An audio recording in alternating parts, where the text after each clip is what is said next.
It helps me moonwalk better, too. Did you like the show? Oh, I didn't. I don't have $2,500 to buy a ticket to your stupid show. I'm going to wait till it's on TV. You weren't there? You didn't come? No, I was not there. Oh, I wish you'd come. Why? I like everyone to come. I really do. Slash was there. You like rock and roll? Oh, from Guns N' Roses? And the boys from NSYNC were there, and Britney. And which of the guys from NSYNC? I was so happy. I was so happy. Which of the guys from NSYNC would you like to jump the bones of the most? Justin Timberlake, you know. What would you do to him? I was talking to Britney. I was asking questions. I said, when he wears his hair in cornrows, do you like it as much as when he wears it all frizzed out? Or do you like it when it's shaved clean, when he's kind of like bald? Or how do you like him? And she said, I like the cornrows because they can run my fingers over. And as she was talking, I did. I would like them all, though. I would love to do them all. I heard you talking about Billy Crystal a moment ago. I would like to have the NSYNC boys do to me what those Yankees did to Billy Crystal. Oh, you would like to be on the training table at Yankee Stadium? Yes. Oh, not necessarily Yankee Stadium. I would do it in my trailer. They could come into my trailer and do that. Each one of them, one at a time, singing their favorite pop hits. Aren't the guys? No, I'm the king of pop. Aren't the guys in NSYNC a little old for you now? That's okay. It doesn't matter. You know, I'm getting older too, and so I'm trying to I'm going now for more late teens, early 20s boys. That's really what I like now. And maybe when I'm in my 50s, I'll be going for the more 25 to 30-year-old boys, and then in my 60s, 30 and 35-year-olds, and then when I'm 70 and 80, I can date regular Hollywood leading men. So right now, Michael Jackson, who is the hottest boy, in your opinion? Who is the boy that you would most like to spend quality time with at the Netherland Ranch? Oh, that is such a hard question for me. I love that. What about the kid from The Sixth Sense? That's what I was just going to say. Thank you for that. I loved him. He's wonderful. What's that quirky little name he's got, though? Haley Joel Osment? Haley Joel Osment. He's fantastic. But who is the little boy in Jerry Maguire? You know the one that said the F word? Jonathan Lipnicki. Jonathan Lipnicki. Oh, he was in Stuart Little, too. Oh, absolutely. He's wonderful. I think he's really talented. We could do good work together. Oh. That's what I say, you know. We could do good work together. I'd really love to do that. And there's so many wonderful children in commercials that I don't even know their names. They like who? Who do you like? Oh, they're just wonderful. I'm trying to think of the little boy. What is his name? He's got a name on the show. Well, of course, Mikey. Mikey from Life Series. I guess for you on Saturday morning when they run the cartoons and stuff, that's like porno stuff for you, right? When they run the commercials. Well, they have such wonderful commercials when they're trying to sell toys and candy that I really enjoy watching. I really enjoy watching the commercials. And then sometimes if I'm really motivated, I'll call the advertising agency and I'll say the King of Pop would like to say a special personal thank you. Send that boy out to the Neverland Ranch if his parents will approve. And sometimes, you know, they do. Sometimes they do. And when they do, we have fun. And if things get too complicated, we settle out of court. Yeah, of course you do. Shamo! Now, this concert, yes. you did this thing for the money, right? Because Buzz had something on the news, you're almost broke? Well, someone said to me a long time ago, Michael, wouldn't you like to have a tribute? And I said, I don't need a tribute. I'm satisfied with just my friends. I don't like to go out in public unless I'm going to perform. But they said, you're the king of pop. And I said, I am the king of pop. And Liz, she came to me and she said, Michael, let me have a tribute for you. That's the way she... Now, you never do nothing with her, right? Oh, yes. Oh, you do stuff? I mean, do you know what I mean by... With Liz, Shemo. With Liz yes, together? yes, she enjoys it. And I do, too. I like very old or very young. You see, no one in between. And Liz is just terrific. We do it all sorts of different ways. But, you know, she's not as spry as she used to be. So normally it's just... In fact, that's what she calls me, her little puppy. And I kind of howl. I'll go, howl, oh, like a little bitty puppy, and she enjoys it. Shamon. I enjoy that. I truly do. Do your brothers hate you? Yes. Especially Tito. Tito and Jermaine. Why does Tito? And Marlon hates me, too. Why do they all hate you so much? Because I'm more successful and talented, and which I've always said. I said to them one day, and they got very angry at this, and I don't understand why they got angry, because I sat them down, and I said, Marlon, Tito, Jermaine, let me explain to you right now. I'm more talented and more successful, but that's not a reason to hate me. And then they kicked me out. What about Janet? How do you get along with Janet? I love Janet. My baby sister is just such a good... My baby sister is so talented, and she's really following in my footsteps, and I couldn't be happier. I'm very happy that she's having the success that she has. And she tries, her management team says, Janet, keep your distance from him. Yes, they do it. And But wisely so. I still speak with her on the telephone, although they do not allow me to see her. They don't allow you to see her. But Latoya is a C. I hate her, and I wish she was dead. You do? You wish She's been very cruel to me, and I will be cruel back to her. I would like to see some horrible fate befall her. You would like I what? would indeed. Like what? I would like to see her eaten by my llamas. Even though they're passive creatures that don't normally dine on human flesh. Don't you got some tigers? Couldn't you call your queer friends, who are those boys in Las Vegas? Oh, Siegfried and Roy. Oh, I've been to their show dozens of times. They're so wonderful and talented. I'd like to maybe see if some of their little tigers could chew on Latoya, eat her eyes. Because I'm very angry at her. No, not God. No, just Latoya. She angers me. She truly does. A lot of people were very upset, saying that the show was a ripoff, that you were just doing it for money. You're going to turn it into a TV show later. Oh, no. And what, Michael? Just a moment. What's wrong? My nose fell off. Oh, no. Hold on. Had to happen. Oh, where is it? It fell down under my chair. Why don't you look at Haley Joel Osment? I haven't met him yet. I haven't had a chance to hide it. Oh, here it is. Where's your nose at? Oh, let me just. I have to place it back on. It's got clips. Shamon, I'm back. I'm sorry. Sometimes that happens. I'm not in my full makeup because I'm doing the satellite interview from my private room. How do you look when you're not wearing your full makeup? Yeah. Oh, I could describe myself to you. Yeah, please do, since I can't see you. Well, right now, I don't have my foundation makeup on, so I am not that pale white color that you like so much. And are you kind of Negro-y now? No, I resent that. Stop it. You're going to make me angry. You are a Negro. Yeah, I don't like labels. Please don't give me a label. Please stop that. But you are a Negro. Give me a label. I have my nose that's fastened by 2 clips. And I'm trying to breathe as best as I can. But you want to be white, right? I am completely bald. What do you mean? You're wearing a wig? I have a wig. Wow. I have a wig that I am not wearing right now, and I have blue veins on top of my head. They're snake-like. I'm hideously disfigured. But when I put it all together, I can still really beat it. And this is something, all these things, the snake veins in your head, this is because of the surgery you had done? Many surgeries. I can tell you, this is the show where they said, be honest and tell the truth. I'm addicted to plastic surgery. Well, yeah, no, that's sure a lot. I've had so much done. I really have. And I'll continue to have things done. I really will. My goal is to really, by the end of 2001, I really want to look like Nicole Kidman. Or Carrot Top. I'll take either one. Shamon. I know they're playing the music, we got to get you out of here, but here's a quick who would you do? Who would you do Michael Jackson? Who would you do? Nicole Kidman or Carrot Top?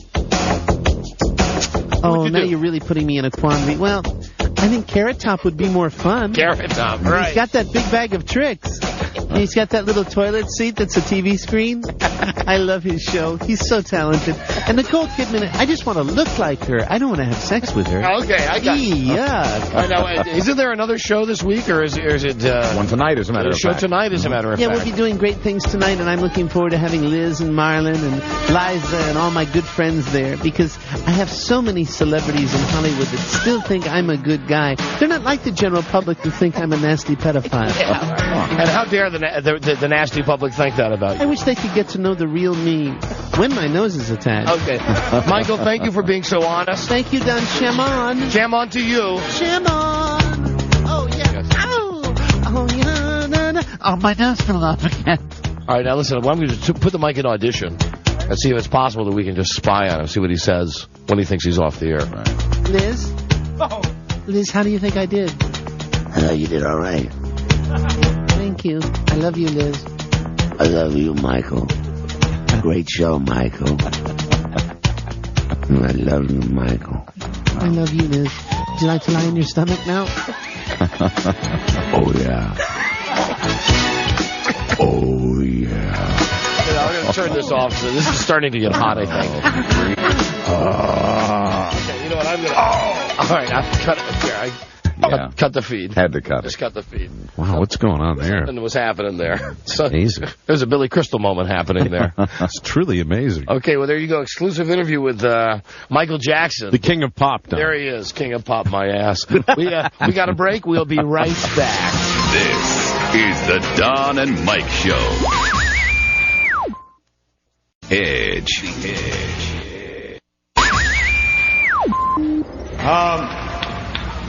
I'd like to try to do my latest record. I tried it last night and didn't make it. What? I don't know the words to it, so I had to read it. If we give it up, just, please forgive us. The Don and Mike Show.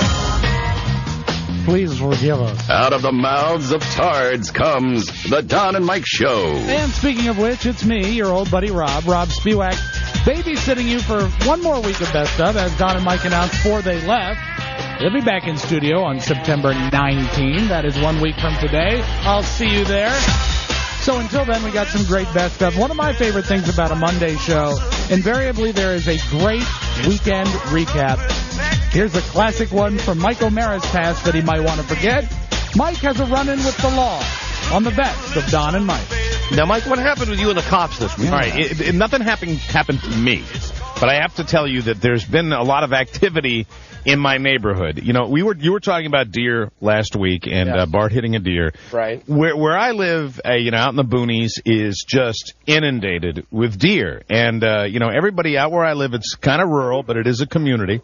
And you've got a lot of, we've discovered poachers that are coming onto people's property and they're hunting for deer. So, being that I am a lofty appointed official in my neighborhood. Oh, your homeowners association? I became aware of one of my neighbors sent out an email about getting a neighborhood watch together and getting people to come out and do patrols and then confront these hunters. And I thought that was a bad idea because I think you should really have law enforcement do that. So I fire off this email that says, hey, why don't you let me contact the authorities and do that? And then, he really paid attention to me and just went full bore with it and went ahead anyway. And we had a meeting about it with the board of governors and stuff and trying to get this thing set up. That's so funny. I remember when we lived in a thing where we had the homeowners association. Right. If you want to paint the front door of your house, you have to get your neighbor's permission. Well, a lot stupid. That's any neighborhood you live in. Yeah. You have to do that nowadays. Dumb, and I think you're right because one thing you don't want to do is on your own go up to some drunk hunter who's got a gun in his hand. You don't want to confront a drunk, especially if he's hunting illegally, because if he's doing that, he's probably not all that shaken up by that. But the reason we had the meeting was to say, what could we do, to put stuff on property, just to, signs and things like that. They don't hunt on my house. My feeling was if a bunch of neighbors want to get together and do that, it's certainly not my responsibility to find out whether that's right or wrong. I just said, be careful. And they went ahead and apparently they have identified some of these people that are pulling up in trucks and they have guns and stuff like that. So there's a nervous atmosphere around this neighborhood. And I took one of the signs and I put a sign out front. I haven't gotten the other street done yet. And it's just, I guess, because of these neighborhood watches going on, I don't know all the people that are involved in it, but the neighborhood is now, several people are on a real heightened state of alert.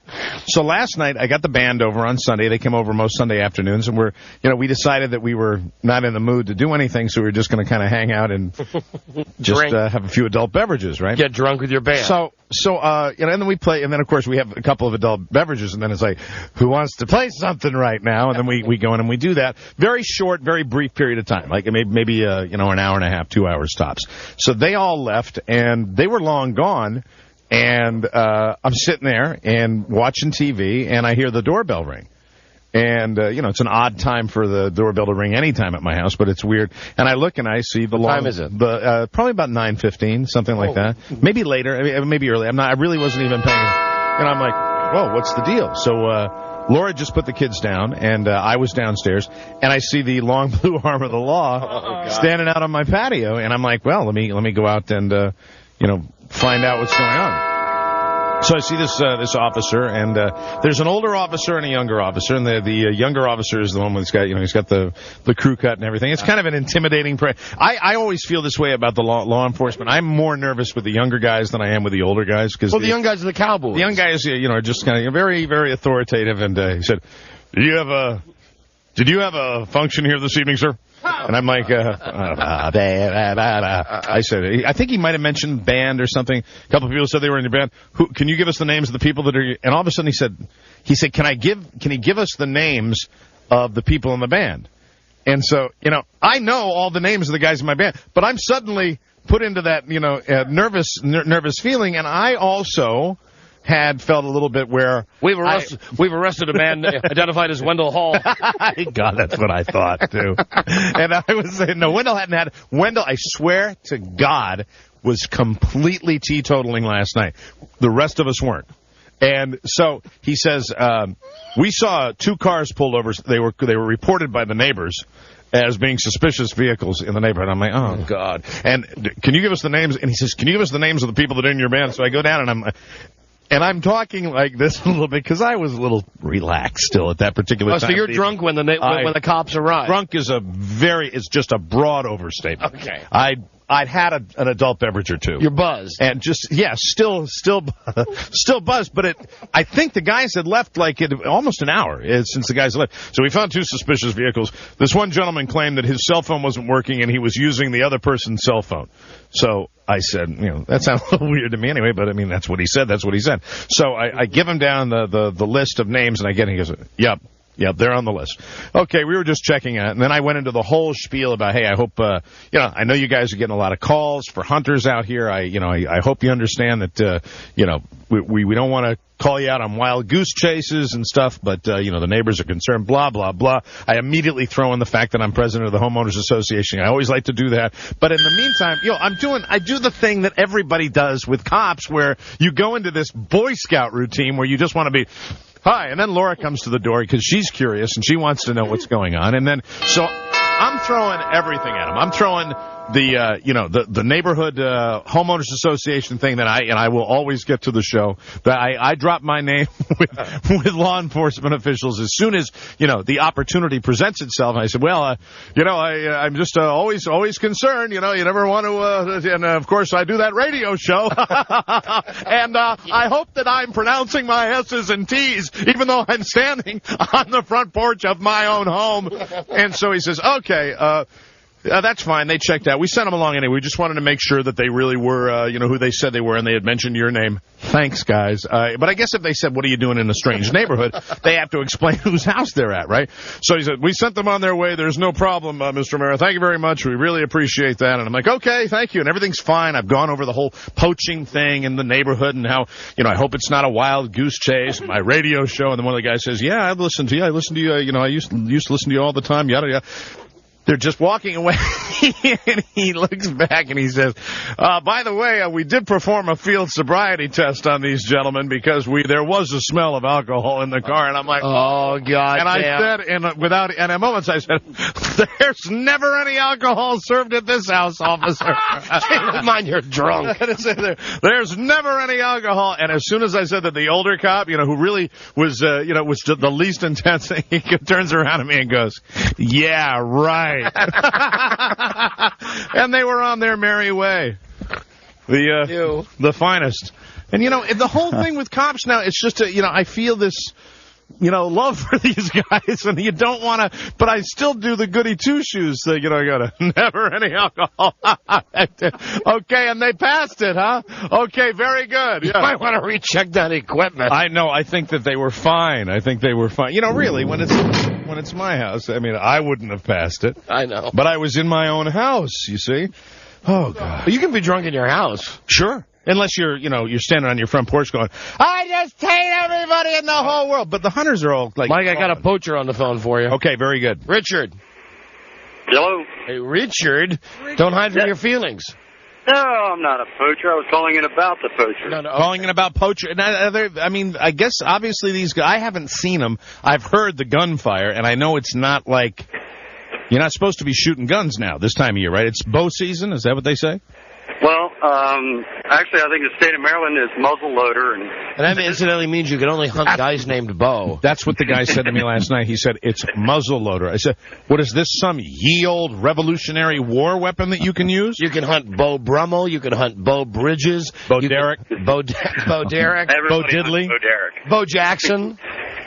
Yeah, well, Bo Hopkins. 10-point. That's a good one. Many good Burt Reynolds movies. Yeah. Bo Donaldson. Did you have that one? No, Bo Donaldson and the Haywoods. You're king of the bows. King of the bows. Wow. King of the bows, Mike. So what is this? He said that to me, something like white powder muzzle loader. What is, you walk into the woods with like a revolutionary outfit on and shoot them? What is the deal? Actually, it's black powder. And black powder. It's a muzzle loader gun. Instead of having a bullet encased with a cartridge, white powder is another crime. You put the pieces in one at a time through the end of the barrel. Well, we heard some shots yesterday, and everybody's freaked out. All right, Mike, joining us was one of the cops named, first name Grant. I will only be able to identify him as the guy with the mustache and the young guy with the short haircut. Hello? Hello? You got me!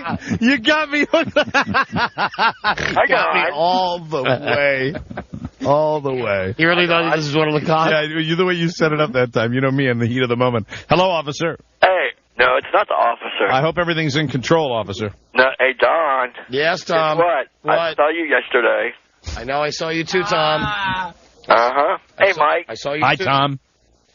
Where did you go after you went out the door, and you came back in and you went down the hall? Where did you go after that? I had to go back to the Redskins broadcast booth. You see, let me explain something to you. I know a lot of you are wondering why the Redskins, the Washington Redskins, our nation's capital team, why they have one of the worst records in the league at 1-5. And I say to you that it starts at the top, right? With management. You got to hire good people. And yesterday when I arrived at the stadium early to oversee the broadcast, I took the elevator up to the club seats. Club level. Club level. These are where we have our season tickets. Right. They're goddamn expensive and certainly not worth the money this year. And this is where, generally speaking, with the people, this is where they got a lot of money to spend. The people that are in the gold seats, although they're certainly nowhere near the big wigs that are up in the skybox. Right. Okay. But like they got waiter service at your seat, and it's very nice, very fancy. This is generally where your upscale Redskin fan goes to watch the game. Well, as you get off the escalator, someone who's really using their noodle at the stadium has decided that right as you get off the escalator, you're going to be greeted at the club level where you're paying $8,000 a year for a seat for a goddamn football team. You're greeted by this man, correct? Who's about to roar for us? Tom Gavin. I asked you not. He is sitting at a table. He is wearing a Redskins staff shirt. Wow. And, Tom, exactly what did the Redskins have you selling on the club level? I think he got disconnected. Tom? He accidentally hung up, I think. Yeah, he's fun. You know, how many times do we actually interview Tom? And the one time he I don't know what he does. All I know he got bored. He lost total interest in what you were saying. Doesn't he sell programs? No. They've got him upstairs as you get off the escalator at the club level. I think he might be one of the dudes signing people up like for Redskins credit cards. Oh, no. You know, if you want a credit card with the Redskins logo on it? Well, that's basically just a stack of applications and him with a pen, right? Yeah, but still, either way, I mean, you know, what they sell this as the game day experience, be a club seat holder. Didn't we demonstrate that if you're buying a program from Tom, you have to have exact change? Yeah, that one day we asked him to like break a 20 for us on the air. We should revisit that today, I think. Yeah, absolutely. Yeah. So I get off the escalator. Now, keep in mind, this is, 3 hours before the game. Hey, Tom, call back. There's nobody there. I get off the escalator, and first thing I hear is, "Hey, Don, buddy! Oh, no. Don, buddy!" Roar! Oh, my God. I go, they promoted him. Hi, Tom. How you doing? Hey, I'm working on the club level. I see that. Hi, Tom. I'll come back and we got him back again. Okay, hold on. Here he is. Hi, Tom. Hey, guys. Hey, Tom. Exactly what is your job at the Redskins Stadium on game day? Selling programs. Oh, they got you. Oh, you guys are right. So do you still sell programs just from behind that desk? Yes. Do you make change? Yes. All right. How much is a program? $5. $5. All right. How much change do you give back if somebody gives you $2.50? No. Watch it. What? Not $2.55. Tom? Tom, are you there? He's done it again. Hello? Yeah. No? Tom, what's happening? Is somebody trying to call you? No. All right, Tom. Mike had a valid question. All right. You say programs are $5? Yeah. How much change do you give back if somebody gives you 20? 15. Let's say I want 10 programs. How much is that? Tom? 10 programs? Yeah. Yep. $25. Exactly. Perfect. All right, now let's say I come up and I say I want 2 programs, and I give you $7. How much money do you give me back? $7? Yeah. How much change do I get? You don't get none back. I mean, you don't. They're $5 a piece. Yeah, why would you give him $7, Tom? Let me put you on hold. That's very busy. He's got to put us on hold. Someone else is buying a program.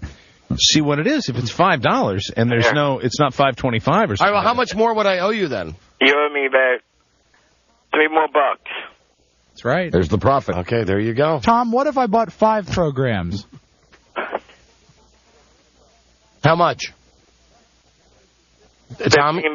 How much? 15. Right. That's and I great. give you $50. How much change do I get? 45. Right. He's got that. He does. Is it any wonder the Redskins are one of the most profitable franchises in the league with this guy selling programs on the club level? Tom, do you get to watch the game after that? I watch it from the guest services. They got like a little TV there. Oh, okay. Beautiful. All right, let's say I want to buy 6 programs, and I give you $20. How much do I get back? Tom? It's not. Tom, is someone trying to call you? Let me see. Let me put you on hold. Okay. Oh, I'd love to know It's who's a funny like, concept that Tom has call waiting. You think it's There ain't anybody there. who's calling you, I don't Tom? know who it is. It's somebody. All right. I don't know who it is. So listen, I want to buy 6 programs. I give you 20. How much do I get back? Let's see. 5, 10, 15, 20, 25. You get $5 back. Perfect. Was that Mr. Snyder trying to call you? No. Have you met Dan Snyder? No. Have you met Marty Schottenheimer? Nope. Have you met any famous Redskins? One of the old Redskins. Who's that? Sonny Jurgensen. You met Sonny? Yeah. Tom. What did you say to Sonny? How are you? How you doing? Tom, you keep doing a great job selling those programs. Come on, Tom. Oh, you're killing me. Okay. Chew on my cigar, Tom. You're killing me. Okay. All right, Tom. Good seeing you yesterday. Hey, I'll see you guys on Friday. Yeah, Friday, Tom's coming in to review movies with Charlie Stossel. Are you excited about that? Yes, I am. Are you excited enough to clap your hands and do that little crazy laugh that you do? Yeah. All right, go ahead. See. Hey, what's up, guys? Yes, he's got to be motivated. He's got to be when he does that. All right, goodbye, Tom. Hey, what's his name? Who? My buddy. My buddy, Your buddy who? no. Who is it? Andy Rice? No. Why do we that one. spend so much? Charlie Stuan Sablak? Yeah, where's Charlie? Why do we spend so much time with this? Hi, Tom. Hey, Charlie! Hi, Tom. God damn it. La, la, la. All right. Bye, Tom. Bye.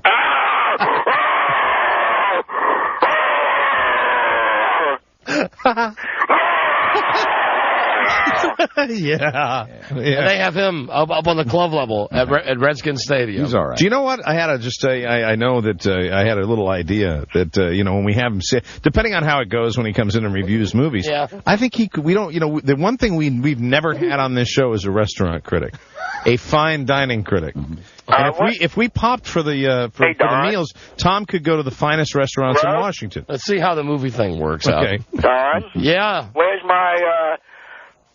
my, what do you call it? My T-shirt from the Super Bowl. Oh, remember, you said you were going to get Tom up. Oh, yeah, okay. I'll get you one, Tom. Okay. I'll get you a Yankee shirt tonight. Okay. All right. Bye. Bye-bye. Get your programs $5 each, or 10 for $15. Fantastic. Hello, Don and Mike show. Hello? Yeah, hello. Hi, Don and Mike. Mike, I'm sorry to hear about your run-in with the law this week. Really wasn't a run-in, sir. I was just answering some questions. But the real showing my papers. The real reason I called is I got a bet for Don. What's that? I can beat you in NBA 2K1, and I will put up $1,200 of my money if I lose. You know what? I am not as proficient at NBA 2K1 as I am at the NFL games. Then I will play you in NFL 2K. Okay, that's great. Come on over. I'll see you. Bye-bye. Hello, Don and Mike. How am I supposed to take these guys up on their challenges to play video games for money? It's called cash on the barrelhead. They have to walk in with a stack of hundreds. Hello, Don and Mike. Yeah, how you doing? Hey. Hey, it's John from New York. Hi, John. Hi. Huh? What? Yeah, What? I was at the thing last night for the firemen and everything. You mean on Saturday night? Yeah. Yeah?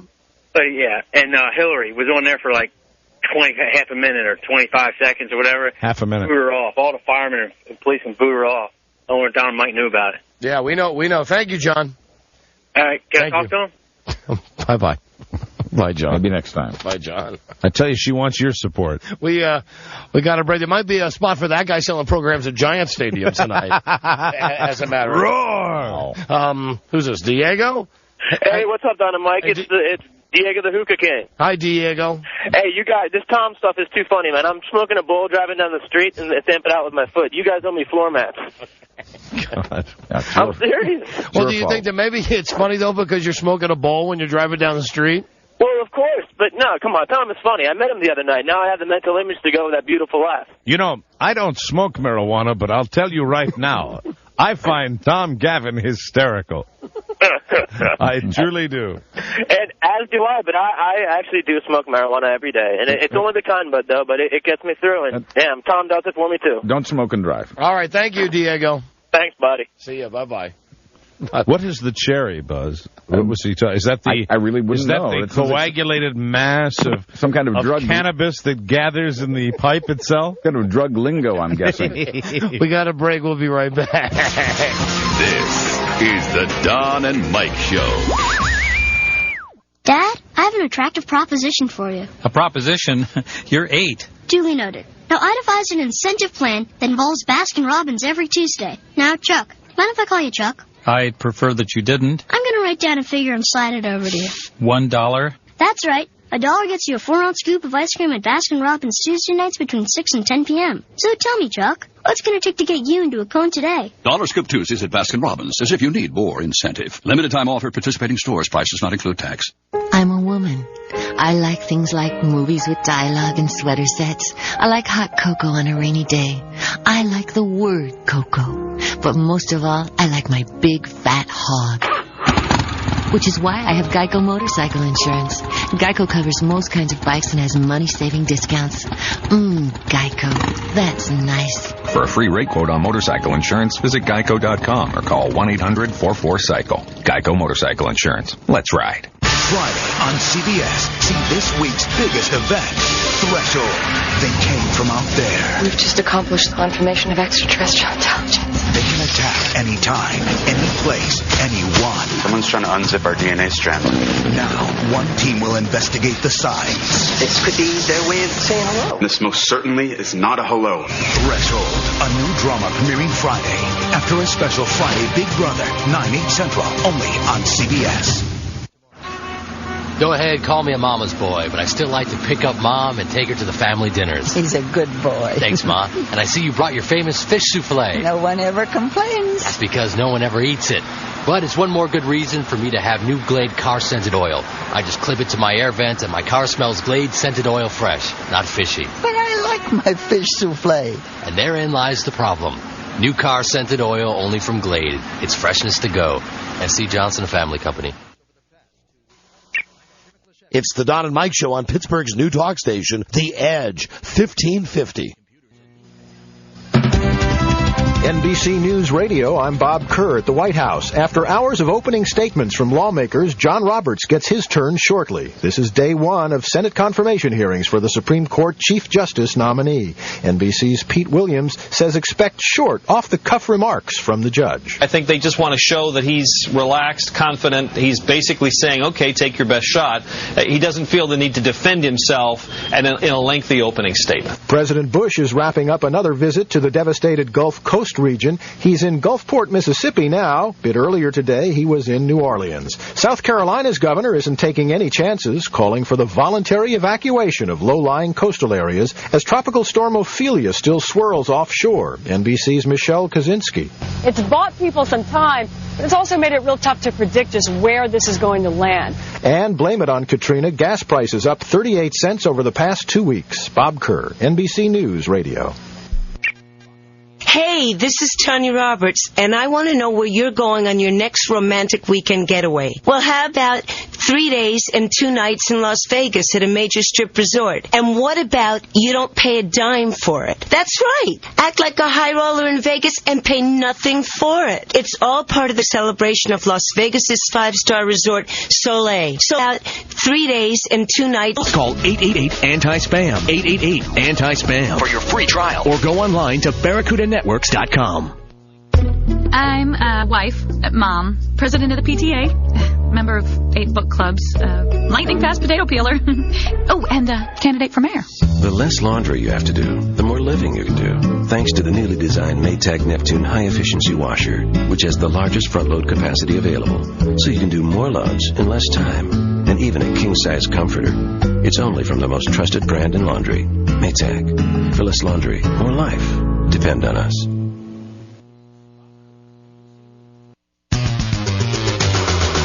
Hi, this is Jeff Schneider. Tune into my new talk show, The Unshow, every Monday through Friday at 2 p.m. on 1550, The Edge. The Unshow is a Pittsburgh call-in show for the disenfranchised, the mad as hell, and the chronically dyspeptic.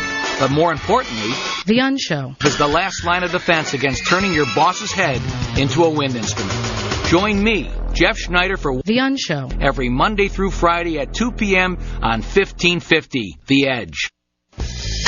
Have you been jazzing around yet? It's Sundays from 10 to 12 here on 1550. Get a taste of the latest jazz albums, a concert and club calendar, birthdays, awards, obituaries, and more.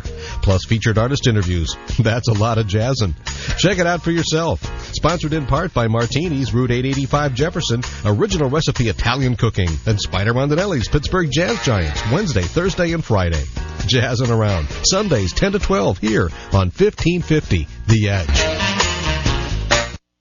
Hello, this is Jimmy Carter. Since 1982, Habitat for Humanity has been building houses and hope in the countries of Asia. But for hundreds of thousands of people, hope turned to despair last December when a tsunami struck. Today, Habitat building centers are being established to provide jobs, to teach new skills, and to offer people the dignity to rebuild not only their houses, but their lives. I urge you to join me and support the work of Habitat for Humanity in your own community and around the world.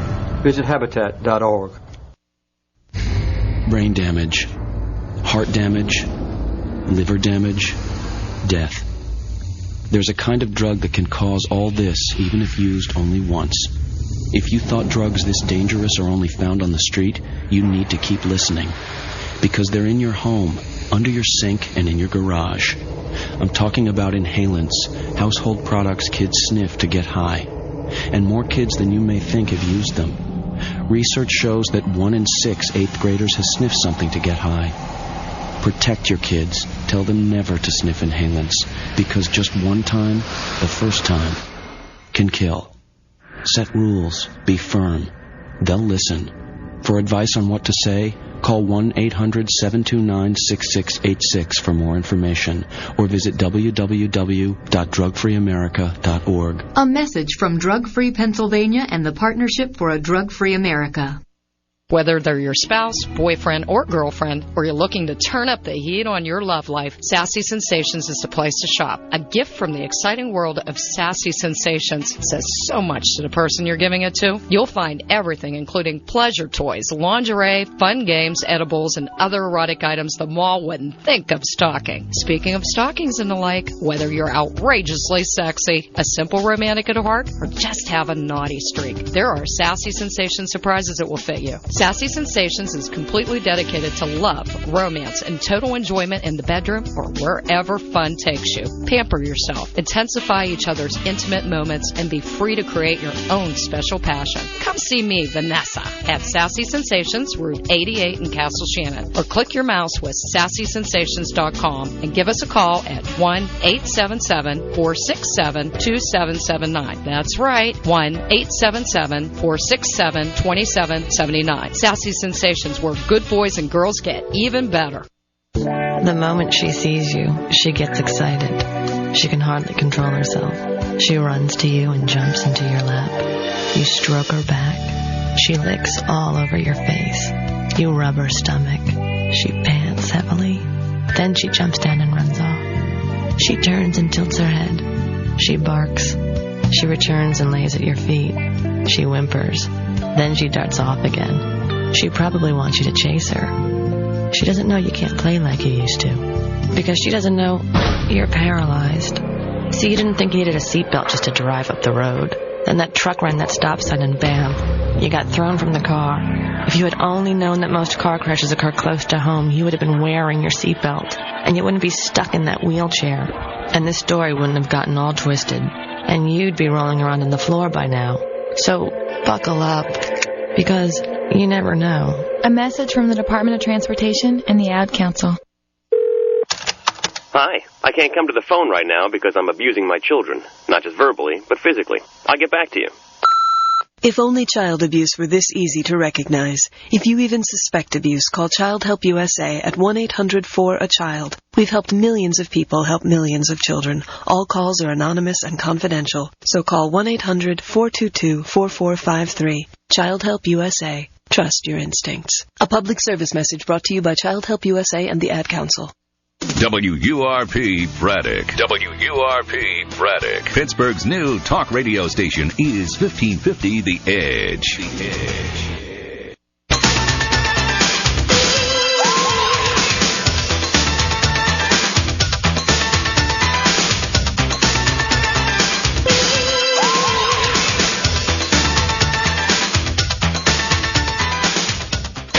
This is the Don and Mike Show.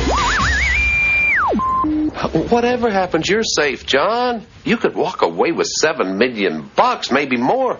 We're not talking just you money, John boy. We're talking everybody money. Everybody. Wish me luck. I just pray you get it. I really do. Thank you, John. I appreciate that. The Don and Mike Show. Forget it, man, and get with the countdown. Shake this square world and blast off for Kicksville. Stay tuned for an outstanding entertainment program, the best of Don and Mike. Sonny loves this song.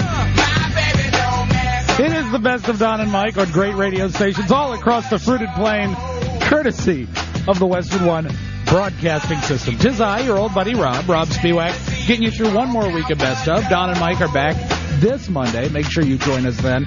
We had in the last segment, we had some time with Dennis, right? Yeah, Dennis Murphy. And it was great. How shall we balance it out? How about a segment that focuses on... No, you know what? It was Tom Gavin in the last segment. I need to remind you, this is not Joe. This is Rob. Okay. In the last segment was Tom. This is Dennis. Dennis goes to a wedding. If memory serves, Don and Mike were invited to a wedding. They declined, but sent as their emissary Dennis Murphy. The segment will explain it. It's the best of Don and Mike. Dennis is standing by, and I have just received a message from my wife via my wireless email thing. Mm-hmm. Let me see back. Mailbox. Here we go. From Freda. Yay. Honey. Subject. Jury duty. Mm-hmm.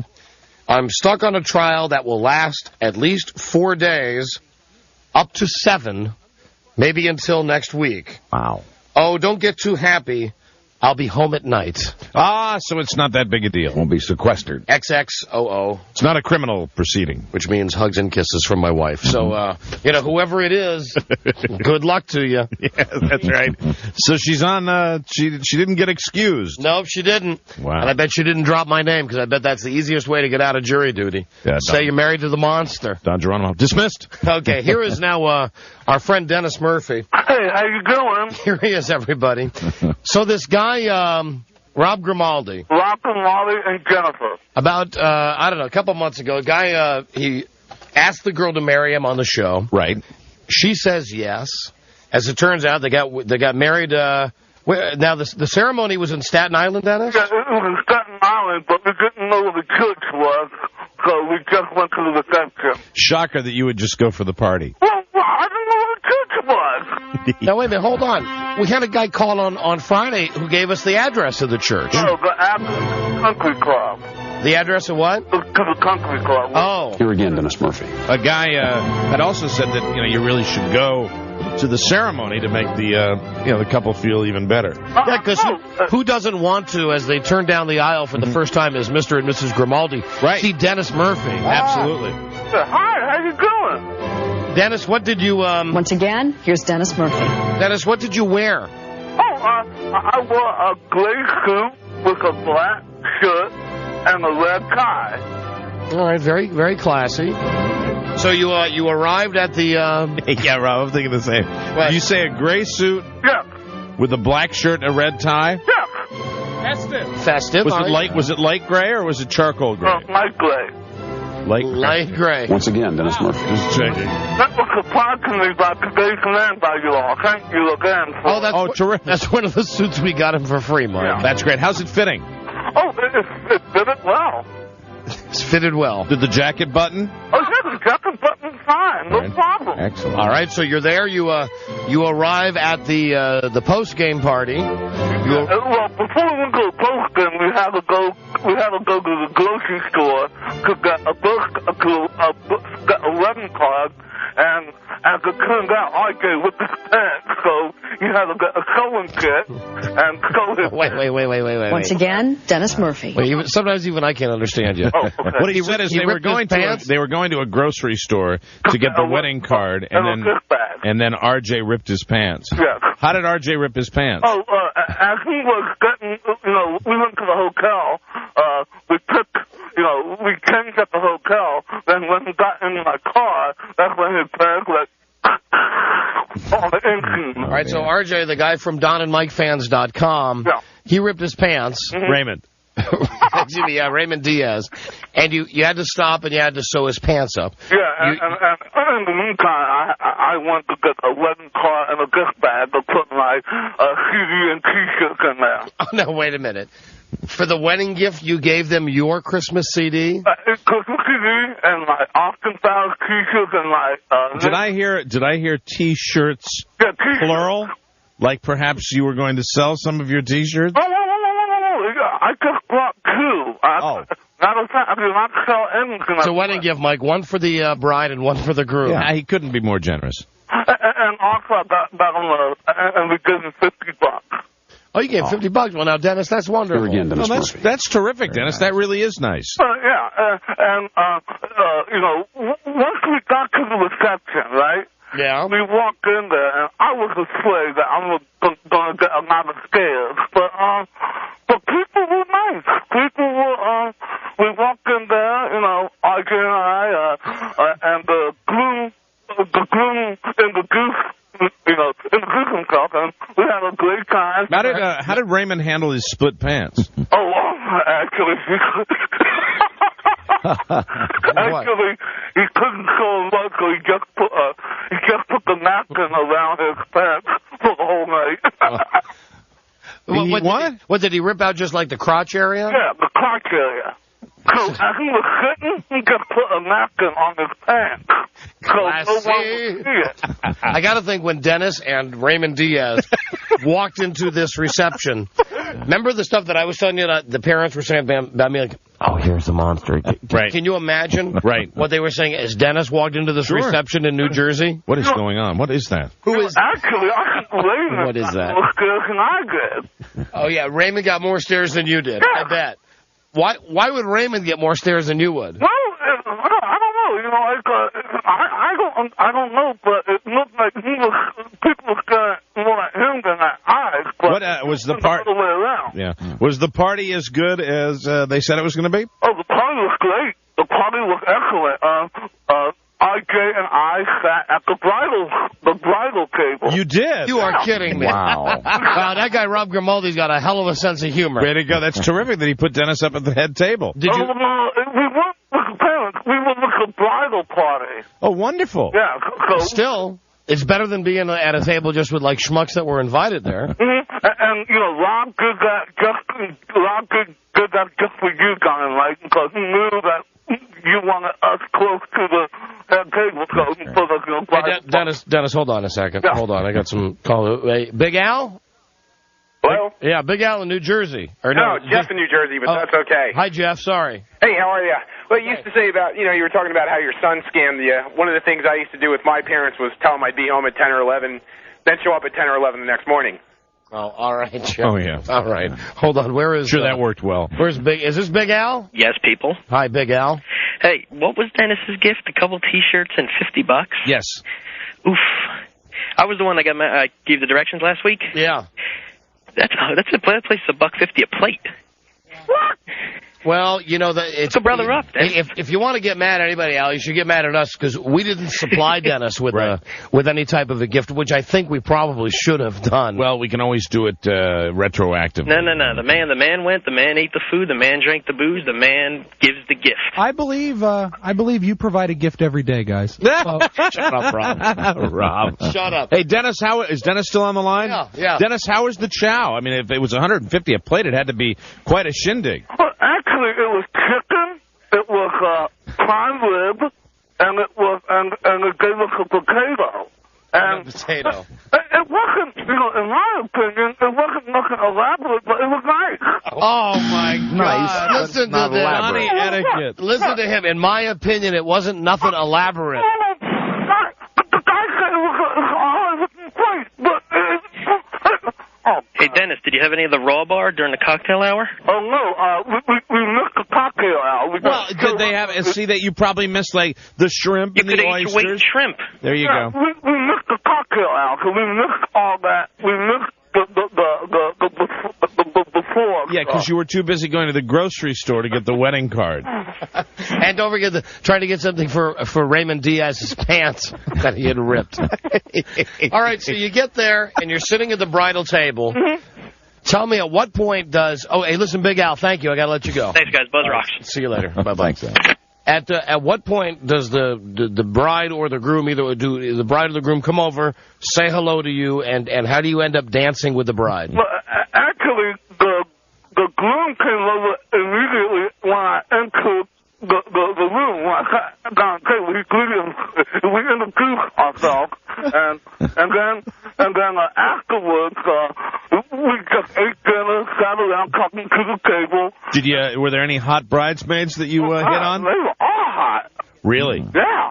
Did you talk to any of them? I said, hello, how you doing? I'm Dennis, Did you get any phone numbers?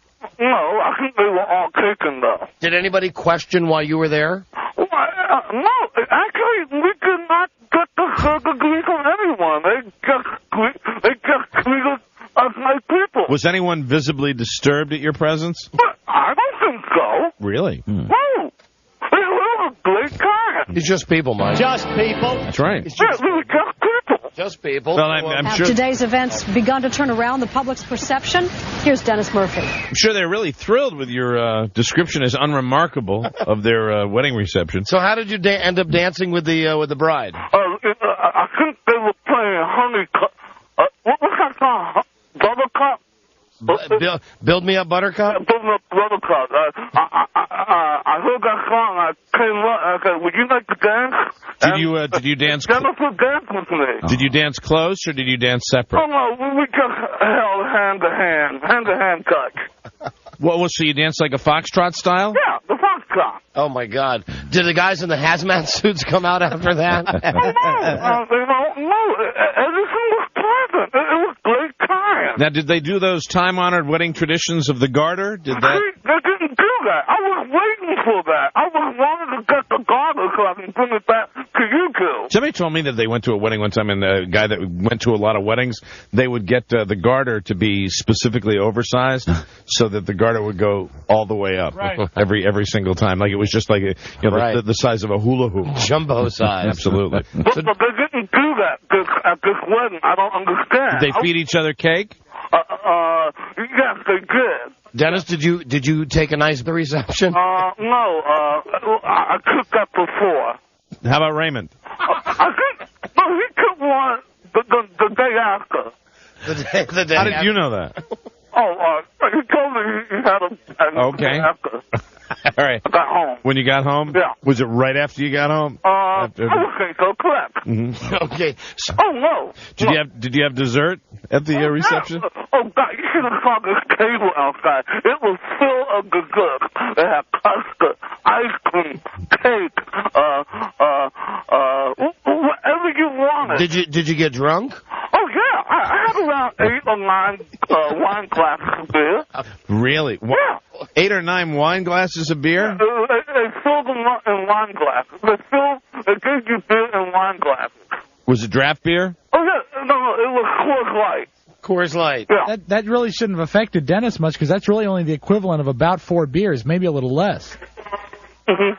Who are you talking to? Oh, no. I'm at the station. They're announcing the Amtrak train going to New York now.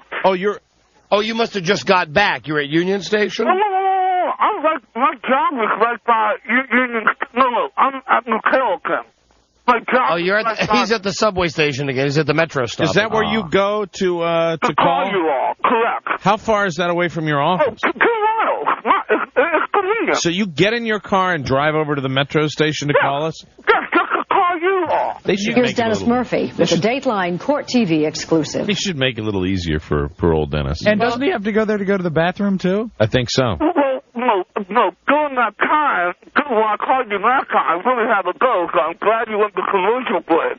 And I'm glad you have the 9-minute commercials now, because I got to do everything I want. So you had plenty of desserts. You had 9 beers. Yes. Did you have a nice buzz on when you left? Oh, yes. So as Mike talked and Raymond, he glowed back. And did you kiss anyone at the reception? I kissed Jennifer on the cheek. The bride. Oh, you did? Yeah. Really? No tongue? Well, I don't have a tongue, so I couldn't. Well, you have half a tongue. Yes, I half a tongue. have tongue, so. Did you get the chance to meet either of the bride or the groom's parents? Yes, I met both, and they were great people. They treated I like regular people. Did you dance with any old women? Actually, I just danced with a couple of bridesmaids. That's it. All right. Okay. Did you embarrass yourself? What do you mean by embarrassed? Did you do anything like spill a drink? Usually I do that, but I didn't do that this time. So you were on your best behavior? I was on my best behavior. Did you sweat through... I acted like a gentleman and a scholar. Did you sweat through your suit jacket again? You know me, Mike. Right, you did. You sweated. He's like Albert Brooks in broadcast news. And did you, most importantly, did you spread the goodwill of Mike and myself? Did you say, we wish we could have been there? Yes, I said, kind of like wish they could have been there, but they had something else important. They had something else. They had another commitment they had to fulfill. And when did you make your toast? What toast? The toast you were supposed to make because you were going up there as our emissary. Well, I didn't know I was supposed to make the toast, but but I just want to let you know, they broadcast before they cut the cake. They broadcast, the proposal. To the whole room. Oh, wonderful. They played the tape of when he called our show to the whole room. Oh, well, that was... boy, I really feel bad we weren't there. That's a shame. That's too bad they played the tape of us, and then where's the disc jockeys? Well, they're not here, but there they are over there. Here again, Dennis Murphy. I see no reason why, for future events like this, Dennis and Raymond can go out as Don and Mike. No one's any the wiser. We can send them to various functions as Don and Mike. You want to flip a coin on who's going to be who? I'm partial to Raymond, so I really would like. Then I'm lucky. Then I'm Don. Yeah. You're lucky. Let me see how it would sound if you introduced yourself as Don Geronimo. Dennis, say, "Hey, welcome. You're here for the reception, right? Yeah. What's your name? How do you too. My name is Don Girano. Okay, yeah. Perfect. That'll work. All right, well, Dennis, how would you rate the date on a scale of 1 to 10? Oh, it was definitely a 12. A 12? Wow, fantastic. You had a fantastic It time. was a great time, and I'm glad that, you sent me, and we had a great time. All right, well, there it is, Dennis Murphy, and I'm guessing that your friend Raymond Diaz will... But it will be up before the end of the show. All right, thank you, Dennis. Thank you for handling that for us. No problem. Any other events you want me to attend, I'm available. Well, the porno in 2 weeks. And thank RJ for us, okay? Okay, I love that guy. Then again, everybody loves him. Everybody loves Raymond. Everybody loves Raymond Diaz. All right, thank you, Dennis. Okay, and Mike? Yes, Dennis. Could I represent you all well? You sure did, Dennis. This was a very pleasant segment to listen to. Okay, Don? Yes, Dan? Have a pleasant day, and thank you. Bud? Yes, Dennis. Good talking to you, then, Mike. How's life? Hey, how you doing, Dennis? Doing good. All right, Dennis, good day to you, sir. Okay, good day to you all. Good day to you, sir. And I'll see you later. There he goes. Bye. There he is. Once again, here's Dennis Murphy. Time to leave the metro station. He is. Time to leave the subway. Sounds like you had a great time. He loved the dessert cart. Hello, Peter. That is a prime candidate for a WARAG, for one of my favorite... Is this the WARAG guy? Inventor? Come on. This is the guy that has the device. If this is not a prime... The guy is sweating, drinking, eating like he's going up to the chair. If that's not a prime... And walking afterwards to a train station, that's not a prime candidate for a WARAG. Nobody is. Could you explain your invention that Dennis would use? Is this Peter from New York? Yeah. Yes, it is, Don. How are you? Oh, this is the guy that we met, the guy that invented the... WARAG. The WARAG. What exactly is the WARAG? WARAG is actually 4 tissues, preferably a Kleenex, and the rest of the day, you're good to go. You keep it clean. At the end of the night, if it's a hot, sweaty day, you got a tightened up rig that keeps you clean and neat and dry. All right, get out of here, please, nutty inventor. Neat and dry. Goodbye. It's the best. Love you. Goodbye. See you. Thank you, Peter. Goodbye. Bye-bye. I think you're right, though. Dennis could use the WARAG, though. Oh, many days. Absolutely. We've seen those briefs. You should name it the Dennis Murphy.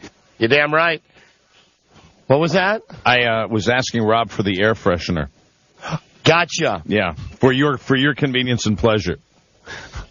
Yeah, okay, now I know why. Yeah. Okay.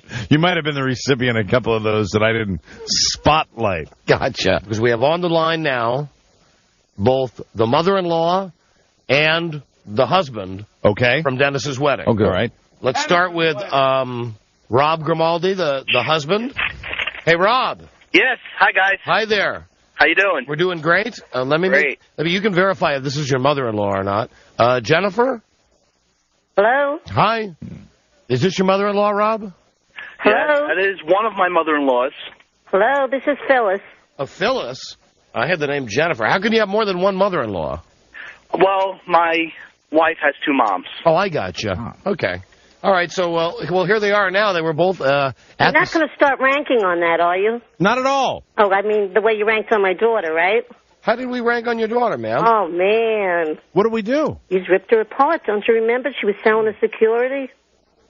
Was this back when the proposal happened? Oh, yeah, during the proposal. Then after the show, you told Rob not to let me listen to part of the tape.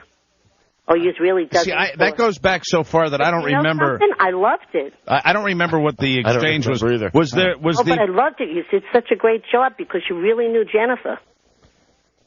Was the proposal not met with a great deal of enthusiasm? Is that why we were giving her a hard time? Right. Yeah, she was like telling you she had to do a security and hold on because she's very serious about her job. Okay, so she was a little curt with us and we gave her a hard time about it. It was just totally Jennifer when she was at work, and you guys did such a great job with it. My friends at the wedding were hysterical. Oh, all right, so... They enjoyed it. I just wanted to call to thank you because it was so nice of you guys to send somebody out there.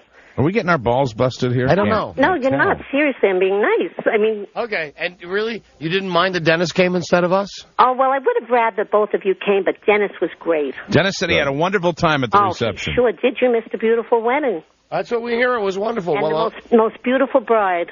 That's wonderful. Well, yeah. And send us some pictures. Yeah, Phyllis, when you were yelling at us, saying that we were ripping your daughter here. I mean, I know when we got the announcement with the picture in the paper, I said, what a a Rob wonderful... had mentioned that. He had mentioned it. How but cute the she way was. you did it was so perfect because Jennifer is such a fanatic. She folds dirty clothes. I'm serious. She folds dirty clothes before she puts them in the laundry. You know, this whole thing is a little just too dry for me. I'm not sure I'm tracking with what's going on here. I think she's being nice. I'm being serious. It started out, what do you mean folding? I mean, she folds what? Well, I think... You know when you have dirty laundry? Yeah. Well, Jennifer doesn't throw it in a hamper. She folds it into neat piles. All right, I think what she's saying is, if I remember when we called Jennifer to ask her to marry Rob, when we did it on the radio show, Jennifer was less than enthusiastic. Oh, she had definitely. a very subdued reaction, and I think what Phyllis is telling us is that Jennifer is chock full of stuff like that. Right. Quirky behavior? Is that what I'm getting? Like when you're telling me that your daughter now, is it your daughter or your stepdaughter? My daughter. Your daughter who came from your womb, when there's dirty laundry, she folds it before she washes it. Right. She drove us crazy. Oh, so she's a little anal retentive. Definitely. Growing up, she used to lock herself in a room, and she always got 100 on a test. That's just the type of girl she is. Okay, and so that's why maybe she was very serious the day we called her. Now I understand. Okay, I think everything's fine. Listen, her Aunt Karen is here. Oh, really? The whole family's here. We're so excited that you came to the wedding. You can't imagine. We just wish that Don and Mike could have been there. I mean, put on Karen on. What? Put on Karen. I'm going to put Karen on, but I want to ask you one question. Yes, honey. Yes, ma'am. Where was the gift? Dennis brought $50. Oh, did he? Yes. Oh, I didn't even know he brought a gift. Wasn't that lovely? He brought a card and $50. And also 2 of his CDs, I think. And T-shirts. He certainly did. He also brought a CD. Something he didn't even give me a lousy shirt. What's that? Rob must have took everything. I didn't even get a shirt. Yeah, you'll have to take that up with your son-in-law. Oh, I will. I will. All right, here's the Aunt Karen. Okay, here's Aunt Karen. Just people. Rob's very lucky to have the rest of his life with that. Yes, Karen. Hi, this is Aunt Karen. Hi, Aunt Karen. Hello, Karen. Would you relay a message to Rob and Jennifer? Yeah, Rob's on the phone with us right now. Okay, good. Would you tell him that Aunt Karen loves them both very much, and I still have a hangover from the wedding. Oh, fantastic. Okay, and I want them to enjoy their honeymoon. That's great. Where are you honeymooning, Rob? You don't have to be specific, but what part of the world? We're on our way right now to Martha's Vineyard. Oh, that's terrific. Oh, you have a good time. That'll be neat. That'll be a good time of year to go up there. Kind of chilly, but it'll be fun. Hey, put Phyllis back on. Okay, take care, guys. Take care, Aunt Karen. Thank you, Aunt Karen. Okay. Bye. Yeah, they want you again, Phyllis. Guys, what did I do with my life? Hi, what's up? Hey, listen, how do you feel about Rob violating your daughter up at Martha's Vineyard? Oh, I love it. I love it. There you go. I hope they make babies. There you go. Yeah, that's what she wants. I have 4 grandchildren. I want more. That's good. Listen to her. Lots of babies. Listen to her. What makes Rob such a great son-in-law, do you think?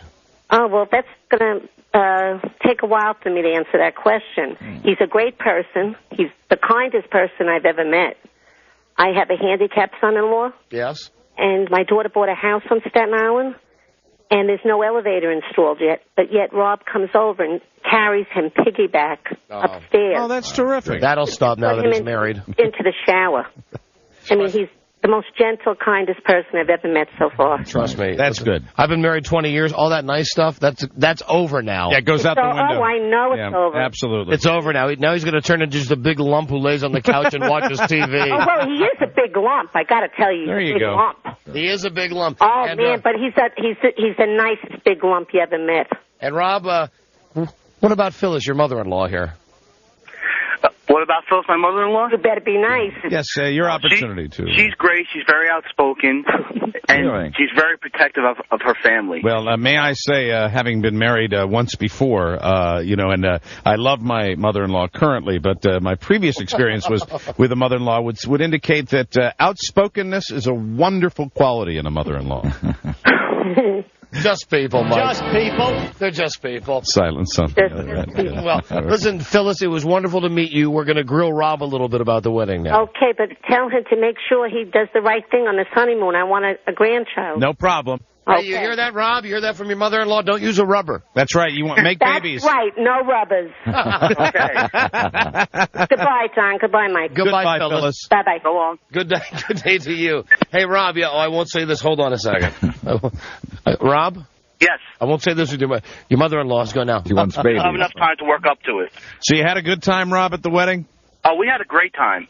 And Dennis, really, did he behave himself okay? Dennis and RJ were great. They were fantastic. That's fantastic. I'm glad you had a good time with Raymond those guys. Diaz, was Dennis drunk? No, I don't think so. Not at all. Smart Maybe towards move. the end of the night. Smart move, putting his beer in wine glasses. And you didn't mind when Dennis danced with Jennifer? No, not at all. He was a perfect gentleman, and when he kissed her, he didn't use half a tongue. There you go. That's fantastic. All right, well, good guy. Listen, congratulations. Thank you. Knock the bottom out of that thing this week. Okay. I'm talking. Well, my bride is here. She'd like to say hello. I was talking about her. Yeah, okay. Okay, hold on with the lovely Mrs. Grimaldi. Here you go. Hi, Don and Mike. How you doing? It's Jennifer Grimaldi, everybody. Hi, Jennifer. The bride. The blushing bride. How are you? I'm good. How are you? We're doing great. So how does it feel to be Mrs. Robert Grimaldi? It feels different.